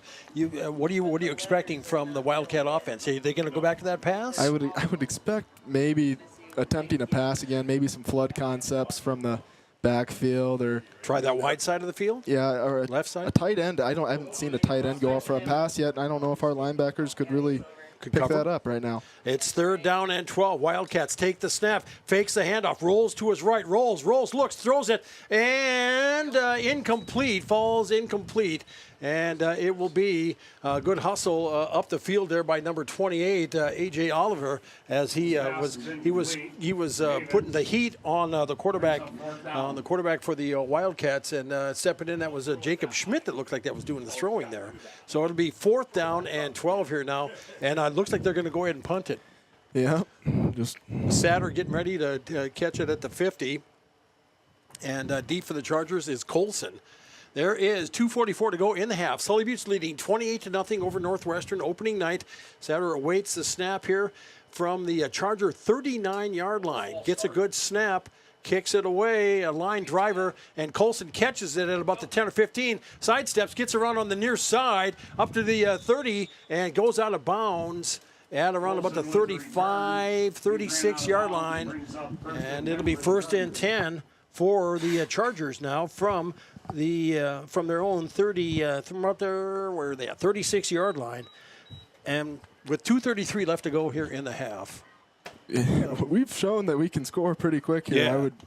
I wouldn't put it past this offense to be able to get another score here this late in the quarter. Northwestern receives to open up the second half. Yeah, and maybe they'll just try to burn up that clock and try to get down and put one in, try to get some points in on this. Whitler is back in the shotgun. 3 receivers wide to the right. He gets Colson in motion into the slot position as he takes a snap, and we've got a flag on the play, false start on the offense. And Chargers were going. They did pretty well on that, keeping it flag free for a while. Yeah, I think we just got a little excited from that motion man and got a little upfield before the ball was snapped. Okay. Let's see. At halftime, Warner leads Castle with 13-6. Good game. Oh, yeah. Yeah. So that's the latest we've got there. And here our score, 28-0. Sully Butte Chargers first and 15. Whitler in the shotgun. 3 receivers wide to the right. Whitler takes the snap, throws it in a flat catch made. And falling forward on the play, that's number 18. That's Jet Yackley. As they picked up about 10 to make it even 11. It'll be 2nd down and 4 here now for the Chargers after an 11-yard pickup here. And Yackley did a nice job of grabbing it and falling forward. So away they go to the 2 receivers wide to the left as they check their sheets on their wristbands. As Whitler takes a snap, gets it under control, takes it off up the middle, and he'll go down on the play. And as he'll go down as Whitler is brought down by he gets maybe he'll lose about a Okay, it'll be 3rd down, maybe even lost a yard. So 3rd and 5 here for the Chargers now from about their own 41-yard line. 1:33 to go here, and the Chargers, let's see what they can come up with here. If he'll take it down the field, you're assuming such. Yeah, I might take a shot here deep. If you're the Chargers, you got nothing to lose. You got a nice lead. Yep. 2 receivers wide left, 1 wide right. Whitler, quick pass in the flat, catch made out there by Colson. 1st down, and falls forward across the 50 to the Wildcat 49. So a nice pickup on the play from about the 41 to the Wildcat 49. So a 10-yard pickup, 1st and 10.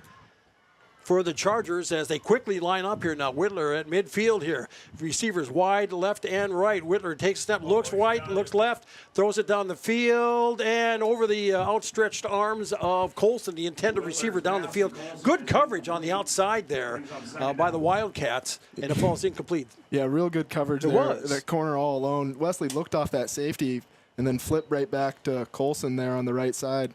And that's a hard man to cover in Colson if you're a corner all alone. Yeah, but it was a good job by the Wildcat defense. So the incompletion stops the clock at 55 seconds of the first half. Chargers leading 28-0. They're looking at a 2nd and 10 from the Wildcat 49-yard line. 2 receivers wide to the right and one wide right, 2 wide left, and we've got we're going to have a timeout. Northwestern. And the Wildcats are going to take burn their 3rd charge timeout. So we'll take a 60 and come on back. You're listening to Sully Butte Sports and Country 95.3, PureCountry.com, back in 60. At Ringneck Energy, our mission is to produce renewable energy that adds value to grain and livestock production, enhances the income of our investor partners, and provide a safe, rewarding work environment. Ringneck Energy, located at 901 Redwood Avenue in Oneida. Call 605-945-6900 and check out our website, www.ringneckenergy.com.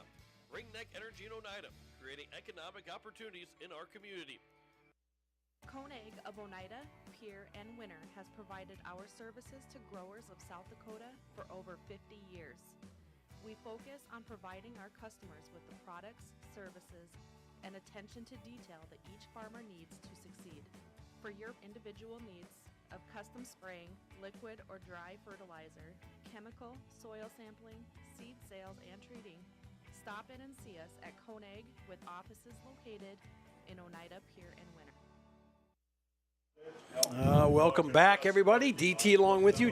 The Chargers getting ready to come back on the field. They still have a couple timeouts left. The Wildcats just burned their 3rd timeout, Morris. So, what do you think the Chargers are going to come up with here on a 2nd down and 10 now from the Wildcat 49? Well, I think play action here. Oh, looks like they got an empty backfield, so for sure passing, if not a jet sweep here from a wide receiver in motion. 3 receivers wide to left, 1 wide right. Whitler takes a snap, looks. He's getting some pressure. He'll roll to his left, looks, throws it down the field, has a man wide open. Oh, man, he was there, baby. Easton Moore, pass sailed on him just a little bit, falls incomplete. It'll be 3rd down and 10, and Easton Moore was wide open out there. And I think, it was a little bit of a scramble drill. You're trained to run back to the ball, and Wesley threw it a little too deep for Easton to get a hold of it. And I think it kind of caught him flat-footed. Yeah. And instead of leading, I mean, I think that was a leading pass. Would you say? Mm-hmm. Yeah. So 3rd down and 10, and I'm sure the Northwestern defensive coordinators are like, "Don't let that happen again." As Whitler back in the shotgun now with 46 seconds, 3rd and 9, takes the snap, throw in the flat, catch made out there by Yackley. As he'll turn it up the field, he should have enough for a 1st down, and he gets taken out. And it looks like, at least from here, it should be enough for a 1st down. We'll see. Nice catch by Jett, who's having a good game. And no, they're going to say no, short. 4th down and 1. 4th down and 1 for the Chargers here. So will Sully Buttes call a timeout with 40 seconds? Well, he went out of bounds, right? So they stopped the clock. And are they going to ask for a measurement? Okay. Okay. They say the Chargers called a timeout. So they're going to take their 2nd charge. We'll take a 30-second timeout. Come on back, see if we can find some scores for you. Back in 30, you're listening to Sully Butte Sports and Country 95.3, PureCountry.com. Hometown shopping at its best. Don's Food Center has what you want and where you need it most. Right in Oneida. Enjoy a great selection of groceries, fresh meat and produce, friendly service, and more.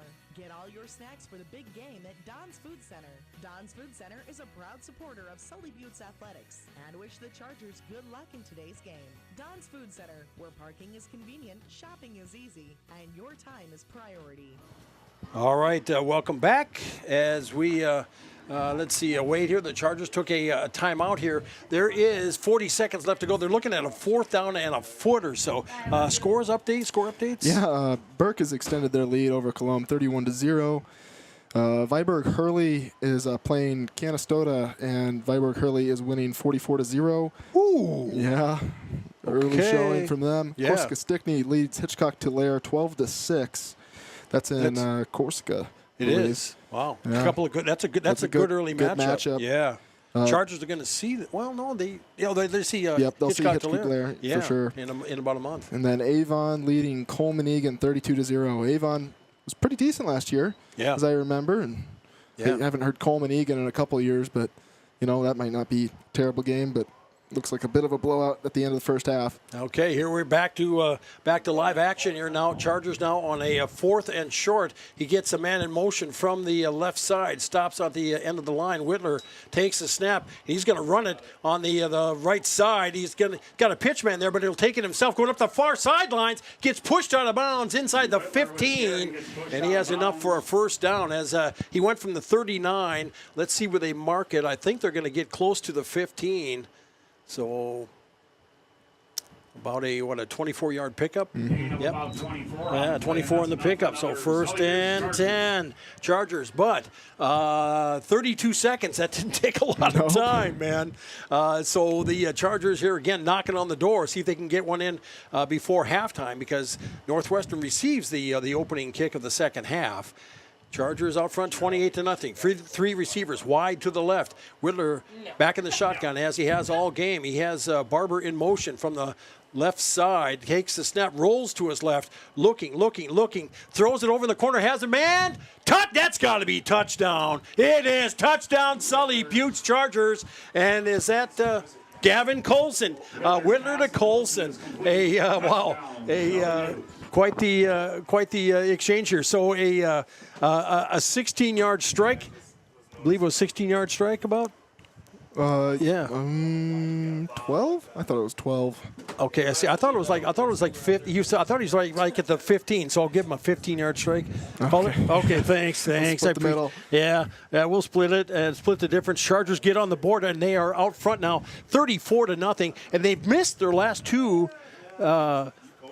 They missed their last two 2-point conversions here now. They want to see if they can get back on track here before the half. Takes the snap. Whitler takes it, and I think he's just he'll pitch it out to Westergren, who is open, puts it in for the 2-point conversion, and it is 36-0. Sully Buttes with 25 seconds left to go here in the first half, and to make it as let's see, with 25 seconds left here, just kind of doing some talking, doing some stalling as I'm trying to get some book work done here. Conversion by Westergren, and 36-0, and that should be enough for a continuous clock in the second half. If they, I think so. Yeah, it's even over 35. I thought, yeah, isn't it? Is it over 30? If it's not 35, then it's not. We're only at. Where are we at right now? Oh yeah, we have 36. Yeah, that's 36. Yeah. Excuse me. Yeah. So the Chargers will kick it away here. Sully Buttes, last year they went up to Northwestern and just rolled. This year, Northwestern has got some stuff to build on, and I know for Coach Randall and the Wildcats, they want to, try to build, and they've got some building blocks, yes. and they've got some good stuff here. And for the Chargers, what do you think about? I mean, obviously their skill players have been showing up here, Morris. Yes, the players who showed up, who we knew were going to come out here and perform tonight, have shown up and shown their skill, and there's been a lot of younger guys who, whose name didn't get said a whole lot last year, really showing up tonight, and that's a big piece of the puzzle going forward throughout this season. Absolutely. Let's, and we're getting back as Falkenhagen gets ready to kick. Deep is Schmidt along with Miller for the Wildcats, and the last time they knuckled it, didn't they? Yeah. Yeah. So let's see if they do that again here, as. They don't want to let something go late here with only 25 seconds left to go here in the first half, and a knuckler it is, and a fumble on the play, but they do recover, and they'll start at the 38-39 yard line, 1st and 10 for the Wildcats here. Let's see, this will be interesting to see what they can do. It'll be interesting to see what they can do for the final seconds of the half. Yeah, this is late in the first half. You don't have any real danger here. You got nothing to lose. You can take a shot downfield and not have to worry about your drive falling apart right before half. Maybe you get some momentum here going into the second half, and yeah, you gotta try something if you're Northwestern at this point. Absolutely, and I know Coach Randall has got his players rallying around, and they're going to send a receiver wide to the right. That's Halverson, and a receiver wide to the left, and it will be Haven back in the shotgun as he awaits, gets the snap, looks to his left, throws it to the left, got a man over there, and the pass sails on the outside, incomplete. 2nd down and 10 from the 39 for the Wildcats. That was a nice little fly route, and yeah, he wasn't not open, but there was just kind of a mistiming there on the throw, and a yard ahead, a step ahead, and that's a 20-yard pickup easily. Yeah, and Jaron Haven, a junior, 6'2" junior, 147-pounder. It's just getting into the rhythm of that. 3-4 weeks from now, that'd probably just feel like a walk in the park for him. So 2nd down and 10 for the Wildcats. I backfield this time. Receiver wide right, handoff. They're going to try up the middle, and that'll be Schmidt. No gain on the carry. It'll be 3rd down and 10. I think they're just going to go ahead and let the clock run out here, because they have no timeouts. So, 4, 3, 2, 1. That's going to do it for half. At the half, it is Sully Buttes with the lead, 36-0 over the Northwestern Wildcats. D.T. Meyer along with Morris Hofer. We'll be back in 3 minutes for the Blue Goose Halftime Report. You're listening to Charger Sports and Country 95.3, PureCountry.com. Back in 3 minutes. Is it the competition that keeps bringing you back? The long-standing rivalries? Or is it seeing friends again and cheering on your favorite team? At First Dakota, we're here for it all. We appreciate the fans, the players, the coaches and officials, the concessions crew. The shared community experience is part of what makes life here great, and we're here for it. See you at the game. First Dakota National Bank, member FDIC. Terry and Peggy Barber and family with Brett's Spray Service in Pierre, Oneida would like to wish the Sully Buttes Chargers good luck with tonight's game and all season long. Call Brett's Spray Service today at 258-2743 for all your aerial application and retail chemical sales needs. The Barbers would like to remind you what Henry Ford once said, that when everything seems to be going against you, remember that the airplane takes off against the wind, not with it. Venture Communications provides blazing fast speeds for affordable internet services. Streaming has never been so easy as it is with these super fast speeds. Don't want to leave the house to mail in that pesky bill? That's okay. Venture Communications allows you to pay your bill online or with an e-bill mobile app. They have local support to help with all of your needs. Contact Venture Communications at 605-852-2224 or visit our website at venturecom.net. Building new, remodeling a little or a lot, or replacing the old with the new, Oliver Construction in Oneida is reliable, honest, and affordable in helping you make your house the home you've always dreamed of.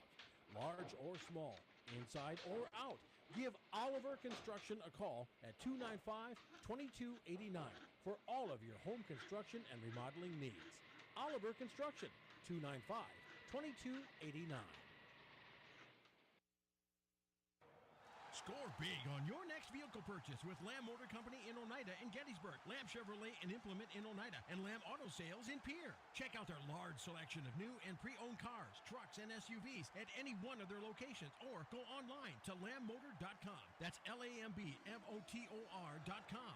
Or give them a call today at 800-952-2222. Lamb Motor Company of Oneida and Gettysburg, Lamb Chevrolet and Implement in Oneida, and Lamb Auto Sales in Pierre.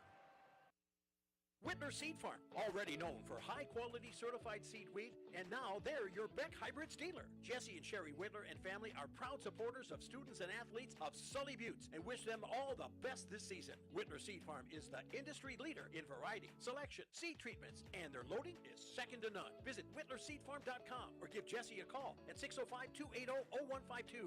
Your source for seed for every acre. Located in Agar and Oneida, Whitler Seed Farm, 605-280-0152.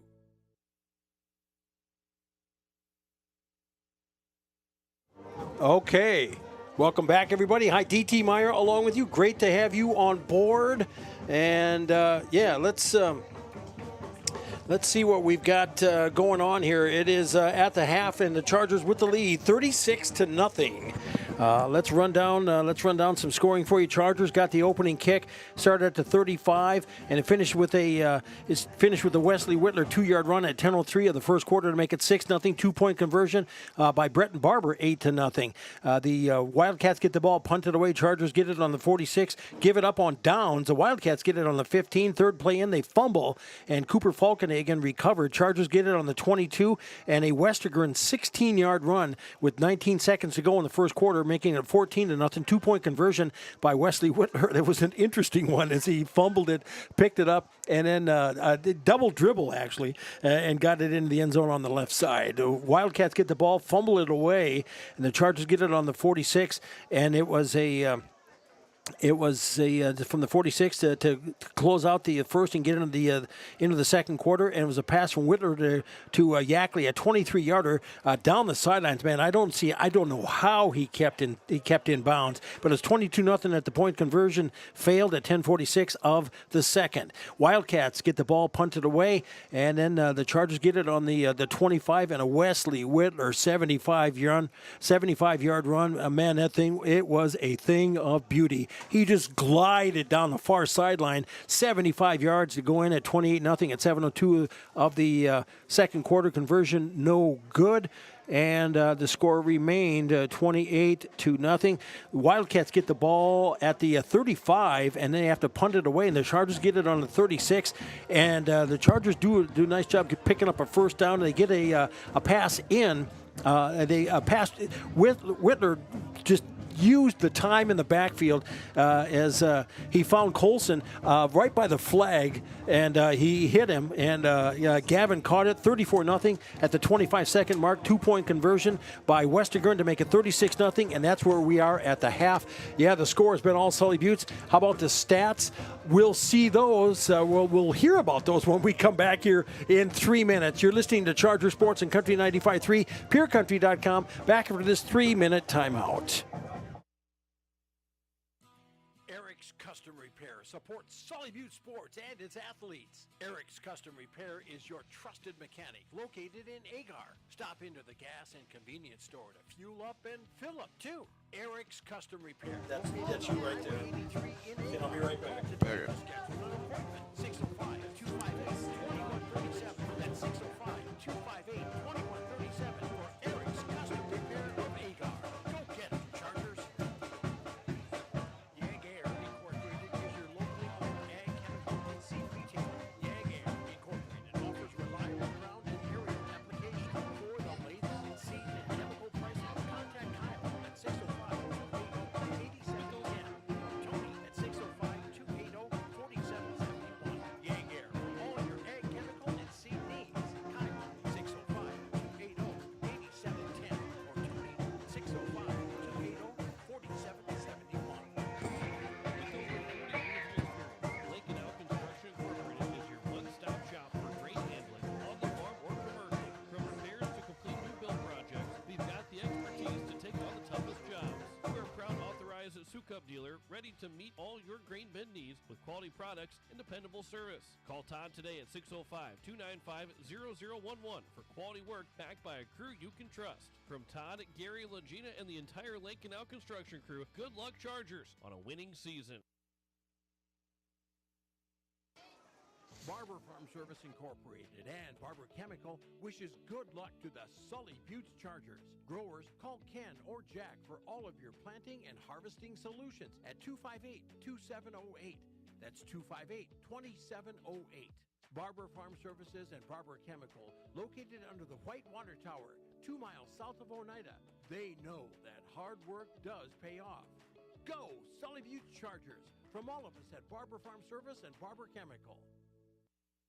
Venture Communications has deep roots in rural South Dakota. Venture now proudly provides fiber to the home with 100% of our customers, enabling them to enjoy super fast and reliable internet connections. We'd like the opportunity to keep you in touch with the people and resources that matter most. 100% fiber and 100% committed to rural South Dakota. Call Venture Communications today at 605-852-2224, 605-852-2224, or online at venturecom.net. The Corner in Oneida reminds you they're open after the game for your snack and beverage needs. From hot stuffed pizzas and roasted chicken to wraps, salads, burgers, and much more. They also carry a large variety of beverages to quench your thirst. The Corner in Oneida has it all, and you'll find plenty of specials throughout the store. Remember, the Corner is open for your convenience after the game. Call ahead for orders. Bus is always welcome. The Corner in Oneida, 258-2400, 258-2400. Okay, welcome back, everybody. DT along with you as we get ready to throw the stats at you, the cold hard stats of the first half. As Morris Hofer joins us. Morris, what have you got? There we go. Okay, there we are. Yeah. For Northwestern, we've got some pretty impressive numbers from particular players like Jacob Schmidt, number 7. He's got 44 yards of rushing. He's had some pretty good long runs. He has. He's really, beat his way down the field a little bit. And other notable names are 2 4-yard runs by Orr and DeYoung, and that's pretty much makes up the 53 yards rushing on the ground. And passing is not really any more eventful. I think Haviland is 1 for 4 right now with a total of 6 passing yards. So hopefully Northwestern can, figure out some momentum for their sake and maybe figure out some pass plays they can really lean on in the next game at least, and see if they can't get something going offensively. Now Sully Buttes, on the other hand, has had not really any trouble doing anything they want right now. True. Wesley Whitler leading the charge on the ground with 146 yards rushing, and he's picked right up. Yep, gonna make plays with his legs and on the ground and in the air with 94 yards passing. He's 8 for 15 right now, which is, still not bad. Yeah, 50%, over 50% there through the air, and helping him out on the ground is Caden Westergren with 57 yards rushing, and those are hard-fought yards right now. I think up front we struggled initially, but it didn't matter for Westergren because he just bullied his way forward for a good 25 of those 57 yards at least. Now, in the receiving end of things, Gavin Colson, you know, a name we've all heard. Yeah. With 54 yards receiving, and you know that's to be expected from him. But an unexpected name tonight was number Jet 18, Yackley. Jet Yackley, man. Yeah, he's got 59 yards receiving. He's looking like a new favorite target for Wesley. And you know, that's you need a good second solid target for Wesley Whitler. You know, running with confidence too. Running with. He looks very good right now. You know, confident carrying the ball.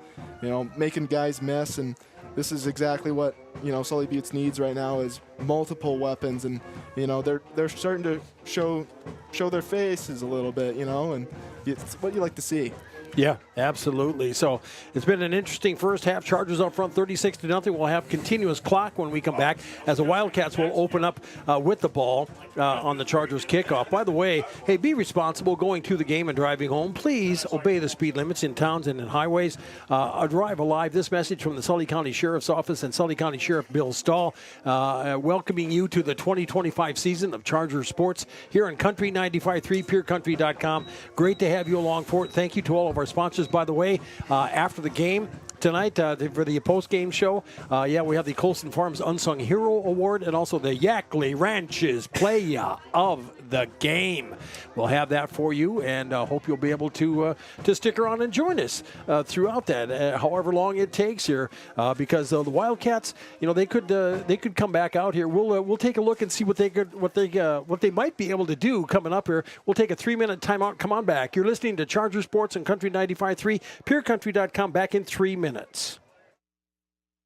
Yag-Air Incorporated is your locally owned ag chemical and seed retailer. Yag-Air Incorporated offers reliable ground and aerial application. For the latest seed and chemical pricing, contact Kyle at 605-280-8710 or Tony at 605-280-4771. Yag-Air for all your ag chemical and seed needs. Kyle 605-280-8710 or Tony 605-280-4771. Sunrise Bank Dakota in Oneida, they make banking easier with convenient mobile banking.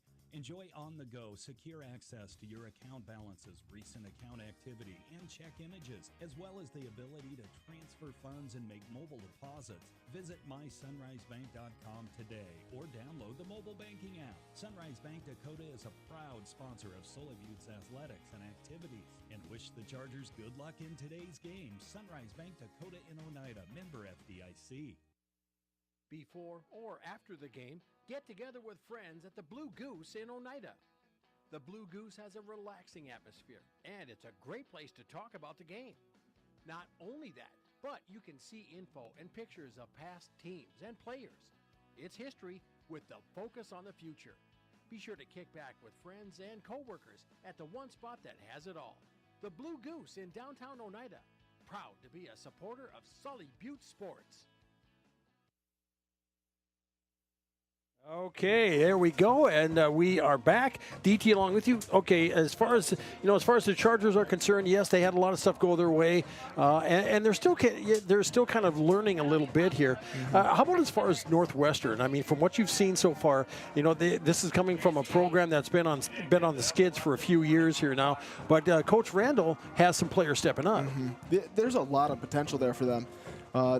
They've got the athletes right now, and they can't put a drive together right now. It's a fumble or a penalty or, you know, just a miscommunication, and it's really preventing them from building the momentum that, you know, the first couple plays of a drive could have been making for them, and they just can't finish. Yeah.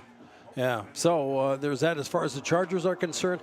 I mean, man, as long as number 2 stays up and stays healthy, he opens a lot of doors. Yeah. You know, he'll hand off to Wesker, and Caden, I thought, had a pretty good first half. He kind of started running into a little obstruction midway through the second there. Yeah. As the Northwestern defense kind of came alive there, Caden Westergren started to meet 2 guys instead of 1 at that initial contact, and that kind of slowed him down a little bit, but I wouldn't put that past him. Maybe it'll take 3, but, you know, there's some things that Sully Buttes can still clean up, that we've had some false starts, some miscommunication, you know, a fumble. And, we just need to improve on the little things right now, and you can't let the success we've had this far, overshadow the things that can be improved. No. 1 week from tonight, Chargers on the road. They're in Burke to take on the Cougars. Have that one for you. 7 o'clock kick, 6:40 pregame. Hear it. Catch it on Country 95.3, purecountry.com. DT Meyer along with Morris Hofer here as Cooper Falkenhagen gets ready to kick it away here to the Wildcats. And that's something that's changed that we saw throughout the first half. As far as kickoffs for the Chargers. Yep. Changing strategy there, not letting them get quite a good return as, that was kind of a starting point for some of their better drives. And by the way, looks like we've got some running lights on across the field at about the 40-yard line. Yeah, can you shut those off, please? Thank you. Oh, you're off. Now, okay, there you go. Thank you very much. Appreciate that. Good to have you. Look at it. It's such a beautiful night, man. Everybody's getting out and enjoying the night here. So right now the Chargers leading 36-0, and we should have continuous clock here in the second half with that score as Falkenhagen gets ready to kick it away. Looks like Schmidt-Miller deep once again, and a knuckler once again. And once again, falling on it at the 36-yard line for the Wildcats, fielding like a knuckler. The Wildcats will start 1st and 10 here now on their 36-yard line. Yeah, these short kicks have a lot of benefits. A receiver has to, sometimes take a knee to reset that, and that's all he gets. And then he's also got a higher probability of fumbling the thing, and that can lead to change of possession right off a kickoff. And you just got and I mean you're just there to field it. You got to cover that thing, and so he's doing the sound thing, not trying to get cute with it. They send the receiver wide to the left. That's Halverson as Haven back in under center with an eye backfield. 1st and 10 handout. They're going to try Schmidt on the left side, and Chargers do a nice job of stringing that out and a tackle and a play. I'm going to call no gain on that. So 2nd down and 10 for the Wildcats on their own 36-yard line. So early on, Northwestern's not changing their scheme of things here.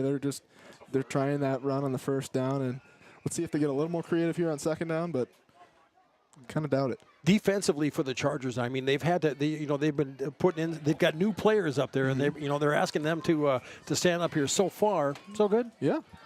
So 2nd and 10, Haven under center, eye backfield, and he fakes the handoff, rolls, looks to the left, throws it on the left. Oh, is that an interception? No, they'll say no. Falls incomplete. Nice try on the play there. Who was that, number 4 over there? That was Carson Miles. Went for it. I guess did not get it under control. It'll be 3rd down and 10 for the Wildcats from their own 36-yard line. Really good technique there by Miles not to get dragged downfield on that hitch route and, keep his leverage on his receiver. Made a play on the ball and almost had a pick. Yeah. It was he's got that long windup.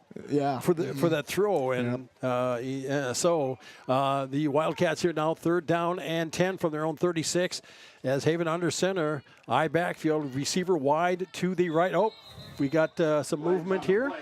Everybody move, and we're back in 5. So they'll try it again, and yes, this is it looks like a first game for both teams. I mean, I'm not trying to pile on Northwestern. The Chargers have had their miscues.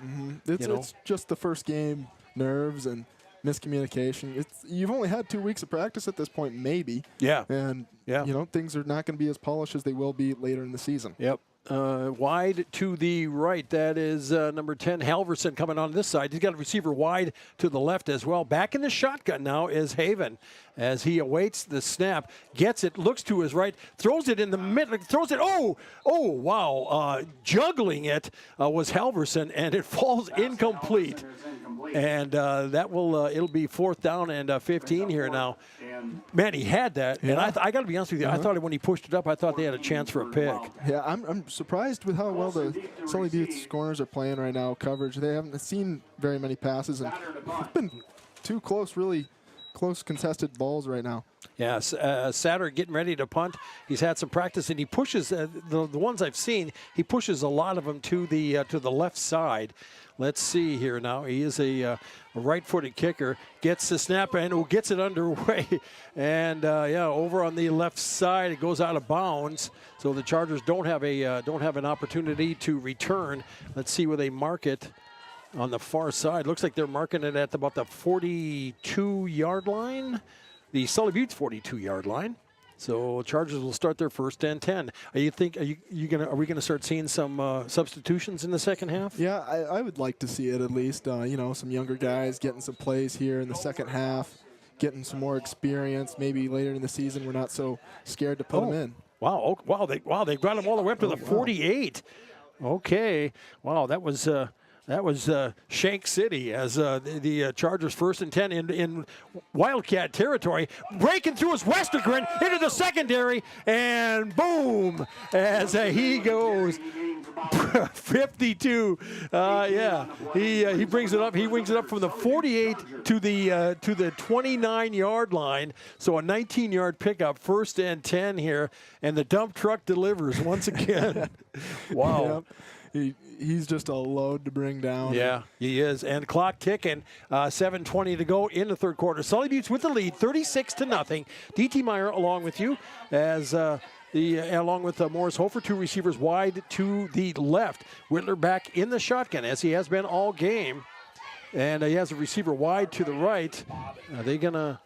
Okay, and they'll give it off to Westergren. He'll try the middle here once again. And this time the Wildcats do a good job of taking it down. And it will be second down. Give him a 4-yard pickup, second down and 6. And, the Chargers, I think, just kind of taking their time here. And the ball is at the Wildcat 26-yard line. As Colson comes over to the far side, to the left side, along with Yackley, and also over there is that looks like Easton Moore wide to the left. 3 receivers wide to the left for the Chargers.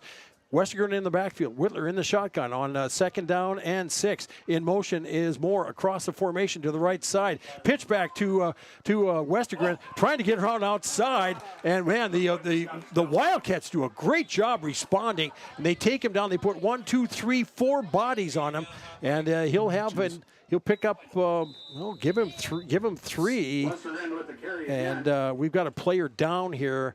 We have an injury timeout as the ball's at the 23-yard line, about a 3-yard pickup. So it'll be third down and 3 when we come back. We'll take a quick timeout at 30 and come on back. You're listening to Charger Sports and Country 95.3, PureCountry.com. Back in 30 seconds. At 83 Ag Sales, we specialize in precision planting to help you create a growing environment that will maximize your efficiency and crop yields.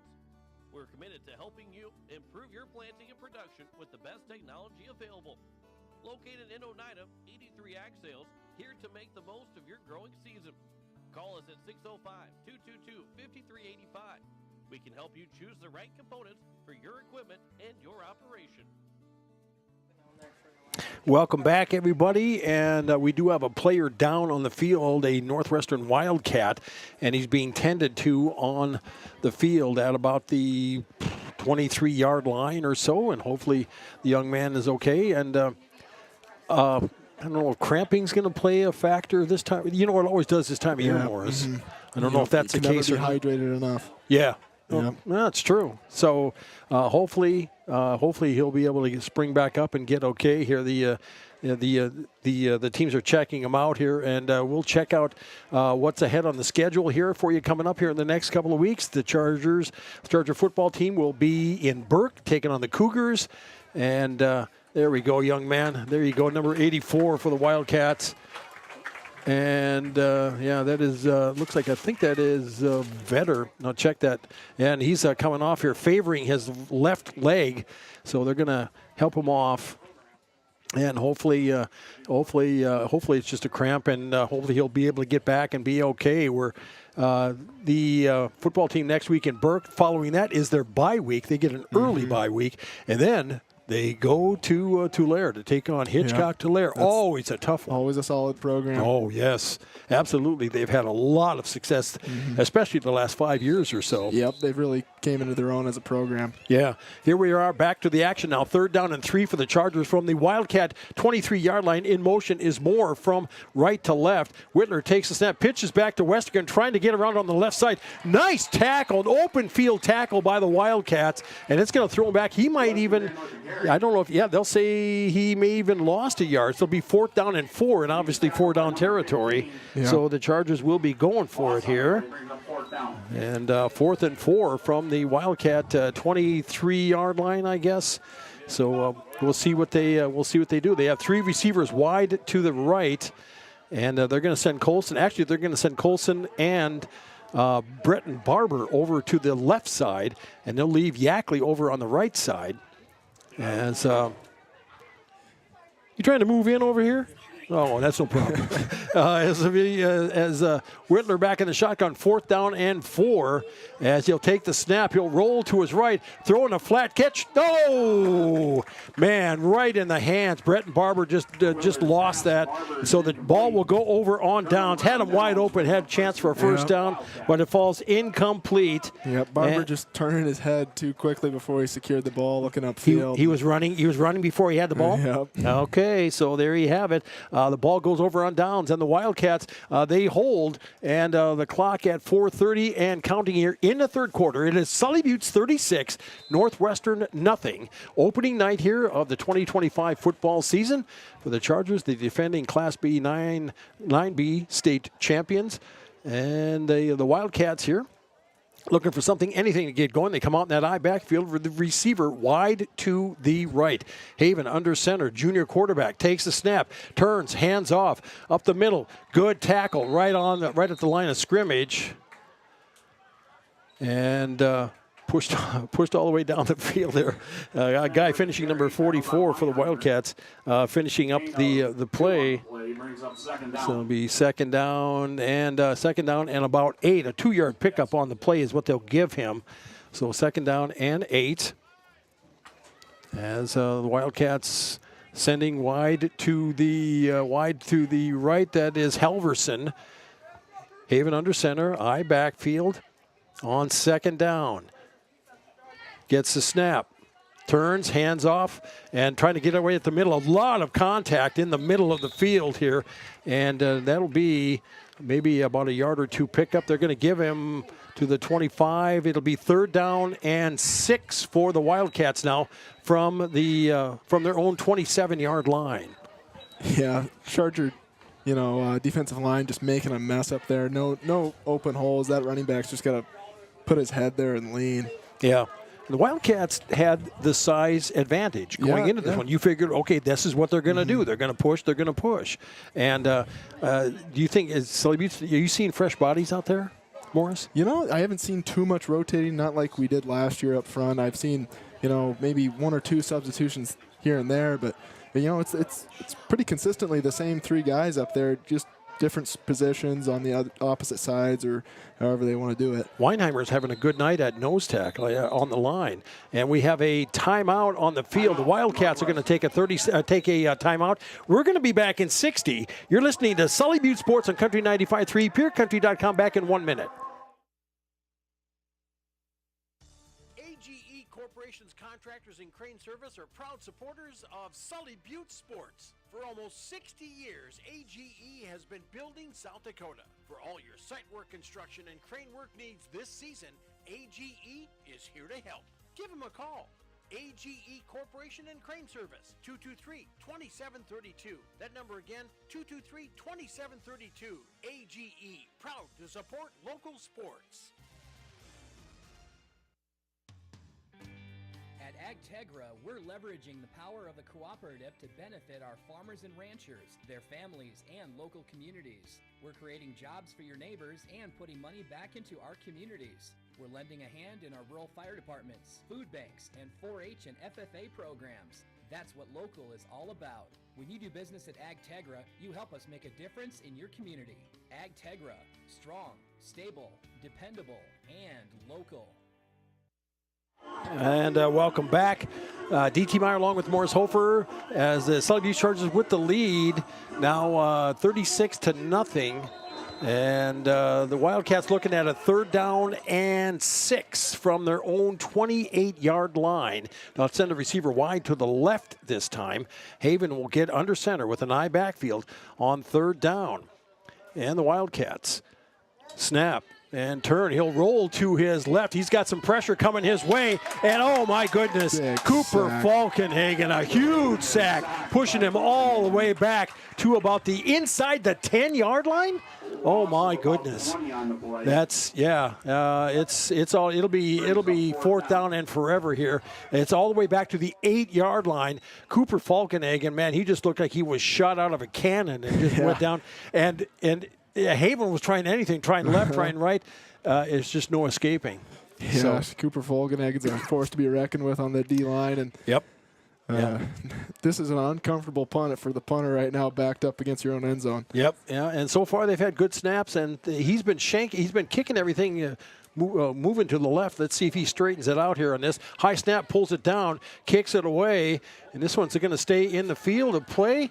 Indeed it will, and they're just going to let it roll, do the smart thing, and it's going to die at the 43-yard line. So not a bad kick. I mean, it gets them out of a hole.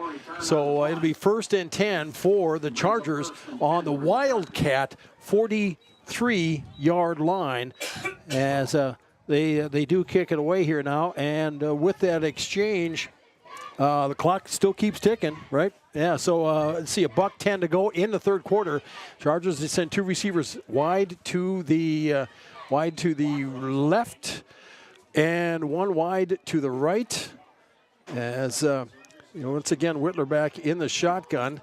Waits the snap, takes it, and he'll hand it off to Westergren. He'll fight his way up the middle, and Caden Westergren doing the hard work inside, gets it inside the 35 or right at the 35-yard line from the 43. So about an 8-yard pickup. 8-yard pickup, second down and let's say given 2nd and 3 rather for the Chargers here now. And this, let's see, this possibly could be the final play of the third quarter. Sully Buttes leading 36-0. 3 receivers wide to the left. Whitler, shotgun, as he has been all night, and he fakes a handoff, and he's just going to keep it. And I don't know if that was designed or what, but he just. I think Whitler saw that defensive end was collapsing on that play and realized the handoff would be negative yards, and maybe he just wanted to make it back to the line of scrimmage. I think actually maybe you might even give him a yard to the 34. So, and that is the final play of the third quarter. So with that, we get ready to go for the fourth. Sully Buttes out front, 36-0. You're listening to Charger Sports and Country 95.3, PureCountry.com, KLXS Pure. We'll be back in 1 minute. Teamwork is important to Barber Chemical in Oneida. With a full-time agronomist, sprayers, and licensed applicators, they have the team to get the job done. Their fully stocked warehouse will always have the latest products and technology available. Service, quality, and efficiency. That's the game plan at Barber Chemical. See Barber Chemical for your soil and tissue sampling needs. Good luck, Chargers, from your teammates at Barber Chemical in Oneida.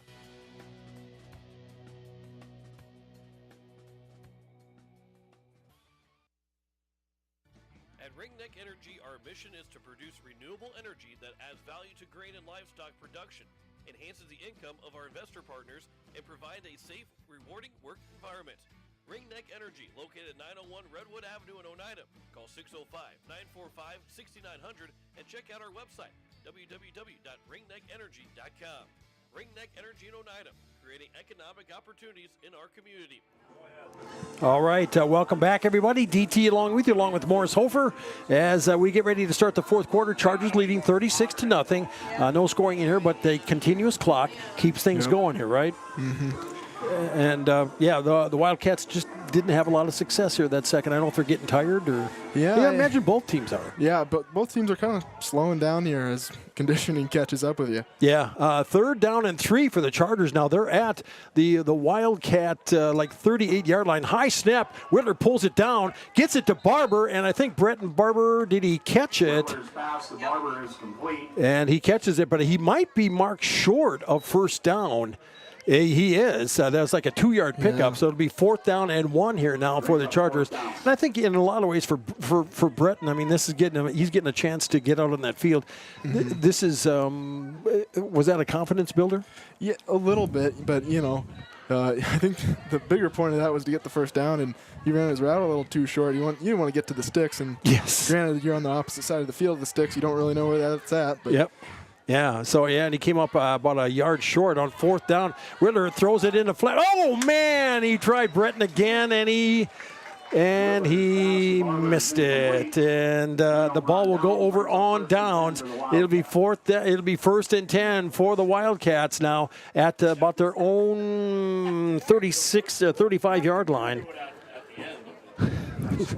You feel for the kid. Yeah, I've been there. That's for sure. Yeah.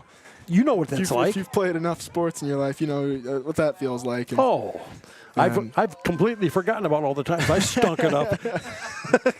And I'm not saying he has.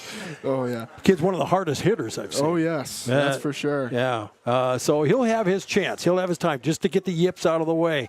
The Wildcats are coming up here now. Northwestern trailing 36-0. Clock ticking with 10:28 to go in the game. Under center is junior quarterback Haven. And Haven with an eye backfield. Handoff to the up back to the fullback, and hard running up the middle, picks up a couple yards on the carry. So it'll be 2nd down and about 8 for Northwestern on their own 35-yard line. He was brought down by Miles. Haven't changed the formula here from Northwestern. That 1st down run up the middle, that's how they want to start their drives, I guess. Yeah. So, just to get that established, and, it's repetition. And I know Coach Randall has had success in years past, and he can see that in his players out here now. They are looking at a 2nd down and 7, actually, from their own 35-yard line. Receiver wide to the right as Haven under center, eye backfield behind him on 2nd down. Takes the snap, pitch back to the right side, trying to get the open side of the field. Good tackle out in space. That is number 14, Brandon Barber. Way to go, Daddy-O. A redemption play from Barber there. Absolutely. That was a great outside leverage tackle. Yes. On a much bigger athlete than him. Yeah. Yes, very much so. Yes. Yeah, well, man. Just like you should. He didn't back down one iota. Man, he just stuck his shoulder in there and took his man down. 3rd down. 3rd down and 8 now as the ball is back at the 34-yard line. A loss of 1 on the pitch back with 8:50 to go in the game. Chargers leading 36-0 as taking a long time in that huddle. As I don't know if they're going to, if the official, I don't know if I've just walked to the back judge, but he hasn't gone to the count. So it's eye backfield on 3rd down and 8. Receiver in the slot to the right. Haven takes the snap, fakes a handoff, drops back, throws it over in the flat. Oh, and out. No good. And good coverage on the play by Brenton Barber, ladies and gentlemen. Yeah, he had his man sewn up and knocked away, and he was not going to catch that ball. So 4th down and 8 now for the Wildcats. Yeah, textbook coverage there from the outside linebacker. Hug that back shoulder, come across with the inside arm. That's how you're supposed to do it from Brenton Barber. Yep. You got a 50-50 ticket here. I got to write this one down here. 713-606. 713-606. Congratulations. You've won, was it 14,000? No. Oh, they kick it away. Actually, $200 and some dollars. Or? Goes out of bounds, brings up 1st and 10 for the Chargers. 304. Oh, 304. Okay, yeah, $304 for ticket. 713-606. Come up to the press box. You shoot. You score. Congratulations. So a nice jackpot tonight for the 50-50 winner. And thank you for donating for the senior class. And congratulations, Todd, you old dog. As the Chargers get it now. They're at the 43-yard line after that punt. And Sully Buttes will start 1st and 10 at their own 43-yard line. You think you're going to start seeing some substitution here? Yeah, you'd like to. Get some younger players, some reps and in-game reps at that. Yeah, and if we're going to see, it looks like Easton Moore is the quarterback here now with 6:40 to go in the game. Chargers leading 36-0. 1st and 10 as Moore waits the snap, takes it, handoff. They're going to get it to Barber. Brett trying to run on the right side and gets dumped.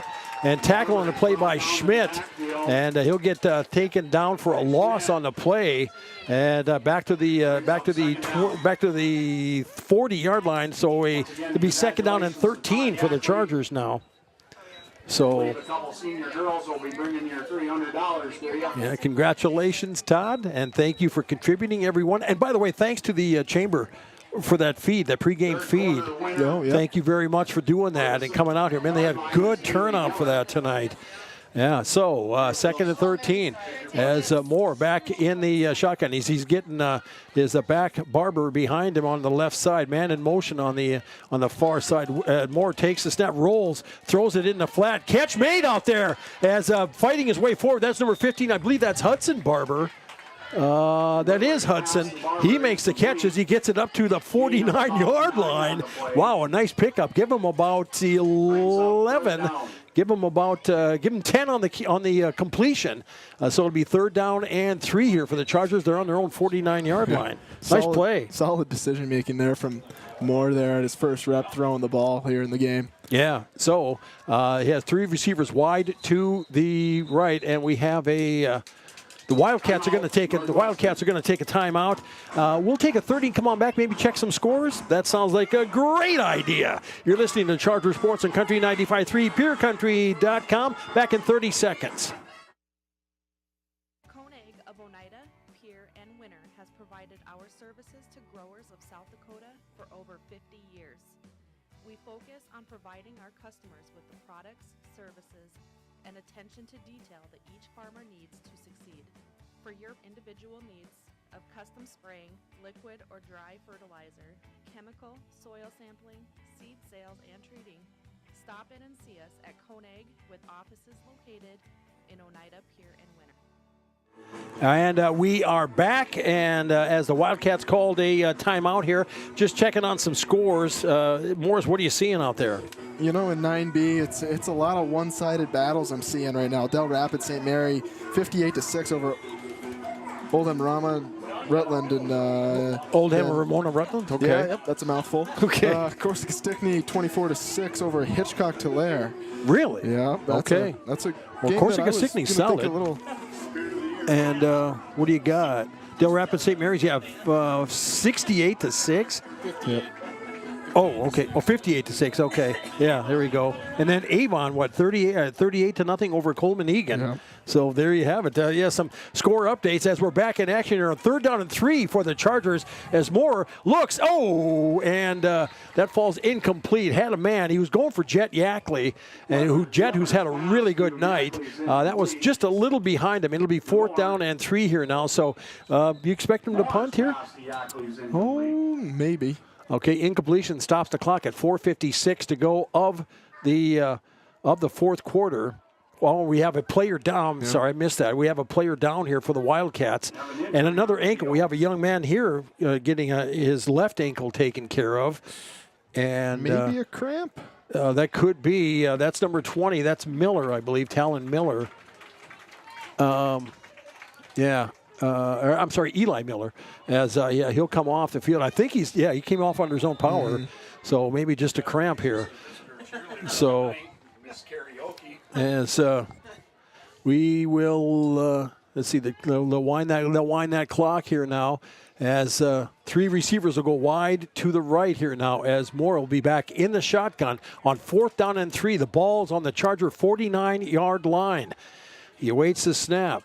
Gets a man in motion. Throws it over the middle. Has a man. Oh, well, the only thing missing on that one was a gift wrap. It falls incomplete. Man, he was right there. Yeah, it was a nice pass. It was a perfect distance, and the hands are just not always ready to receive. Yeah. The nerves kind of get to you when you feel a little too open. Yeah. And you're like, okay, I got to catch this, and then you drop it. That's it's the first game. Yep. Yeah. Yep. And the young guys, I mean, they just have to learn. They just, they're going to learn, and they'll get better with repetition and play. And it looks like, I think maybe the Wildcats might be looking to if they're going to sub down or not here. We'll see. And the Wildcats are taking a timeout We'll take one as well. We'll come back in 1 minute. You're listening to Charger Sports on Country 95.3, PureCountry.com, back in 60. Hometown shopping at its best. Don's Food Center has what you want and where you need it most. Right in Oneida. Enjoy a great selection of groceries, fresh meat and produce, friendly service, and more. Get all your snacks for the big game at Don's Food Center. Don's Food Center is a proud supporter of Sully Buttes Athletics and wish the Chargers good luck in today's game. Don's Food Center, where parking is convenient, shopping is easy, and your time is priority. Is it the competition that keeps bringing you back? The long-standing rivalries? Or is it seeing friends again and cheering on your favorite team? At First Dakota, we're here for it all. We appreciate the fans, the players, the coaches and officials, the concessions crew. The shared community experience is part of what makes life here great, and we're here for it. See you at the game. First Dakota National Bank, member FDIC. Welcome back, everybody. DT along with you, along with Morris Hofer, and also getting an assistance tonight from Dan Hoblich. Thanks, buddy. Appreciate that. And 42-26, Hill City leading Stanley County, and that's at the third quarter. Man, looks like a basketball score, man. Yeah. So here we go. And I think the Wildcats, they're going to start subbing down here, giving some other players a chance here, as both teams are here now, which is good. Good. Yep. Both young teams both need reps. Yep. Yeah. So let's roll from it here. Number 16, the quarterback for the Wildcats. Now that is Carson Rep. And there is that, of course. Looks like a false start. And we'll get marked off. And looks like both of the first teamers are on both sides are done for the night, which is, with the waning moments going in this game, good thing for them. As once again, Rep under center, or is it Reppy, R-E-P-P-E? He has an eye backfield receiver wide right on 1st and 15, and a handoff. They're trying up the middle. The Chargers will plug that up, and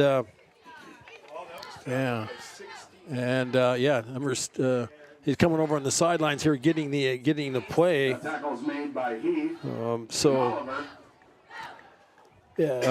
what are you looking for when you have these young men in? You're just looking for them to execute. I mean, you're not looking for any explosive plays or anything like that. You just want to see the play that you called ran correctly without any false starts, missteps. You want to see everything done the way it should be done. And if everybody does their job, you'll get 5 yards a pop here in these, late game reps. Yep. So second down and 15 after no gain on the carry. Reppy under center, eye backfield on from their own 46 handoff, and they're going to try the right side, and some positive yardage made on the far side by the Wildcats. And it looked like, I think that was number 22 that was doing the carry in there, Connor Orr. And he had actually a couple of plays, I think, in the first half. Mm-hmm. Didn't he? Was he a receiver? Couple good carries there. He was one of the backs that they substituted in. Yeah. So here we go now with a third down and 13. As the Wildcats talking it over here now with about 2:20 to go in the game. Chargers leading 36-0, opening night of the 2025 season. And the Wildcats here now getting second unit players in, as are the Chargers defensively. Good time to make a positive statement for either side, for both teams. Receiver wide left this time. Reppy under center with an high backfield on 3rd down and 12.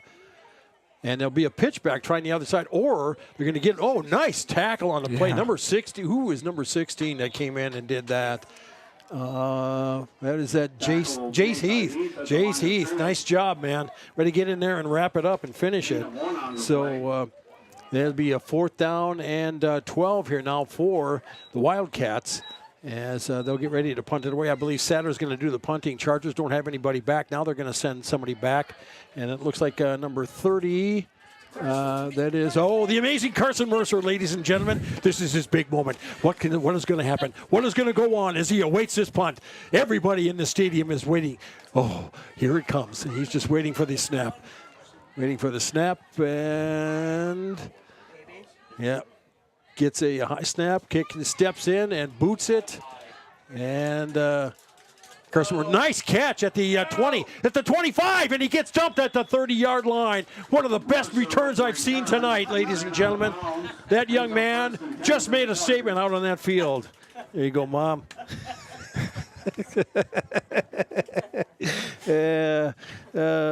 Yes. So the Chargers will start 1st and 10. They're going to put the ball at the, the 31-yard line, 1st and 10 at the 31. There is, 42 seconds left to play in this game here now. And the Chargers, I think they just have to burn 2 plays and call it a night. Yeah, that's what I would expect. Yeah. You don't need to get anybody hurt. We're just in close-out minutes. But we're not terribly deep at every position, so you want to save yourselves the trouble of reps that could be injurious. Now there's 11 guys on the field. Okay, now he just got off. Okay. Okay. Well, it's the closing of I think the officials are like, okay, let's just count this thing out. Yeah, because we got 5, 4, 3, 2, 1, and the Sully Butte Chargers come away with the victory, 36-0, and they're having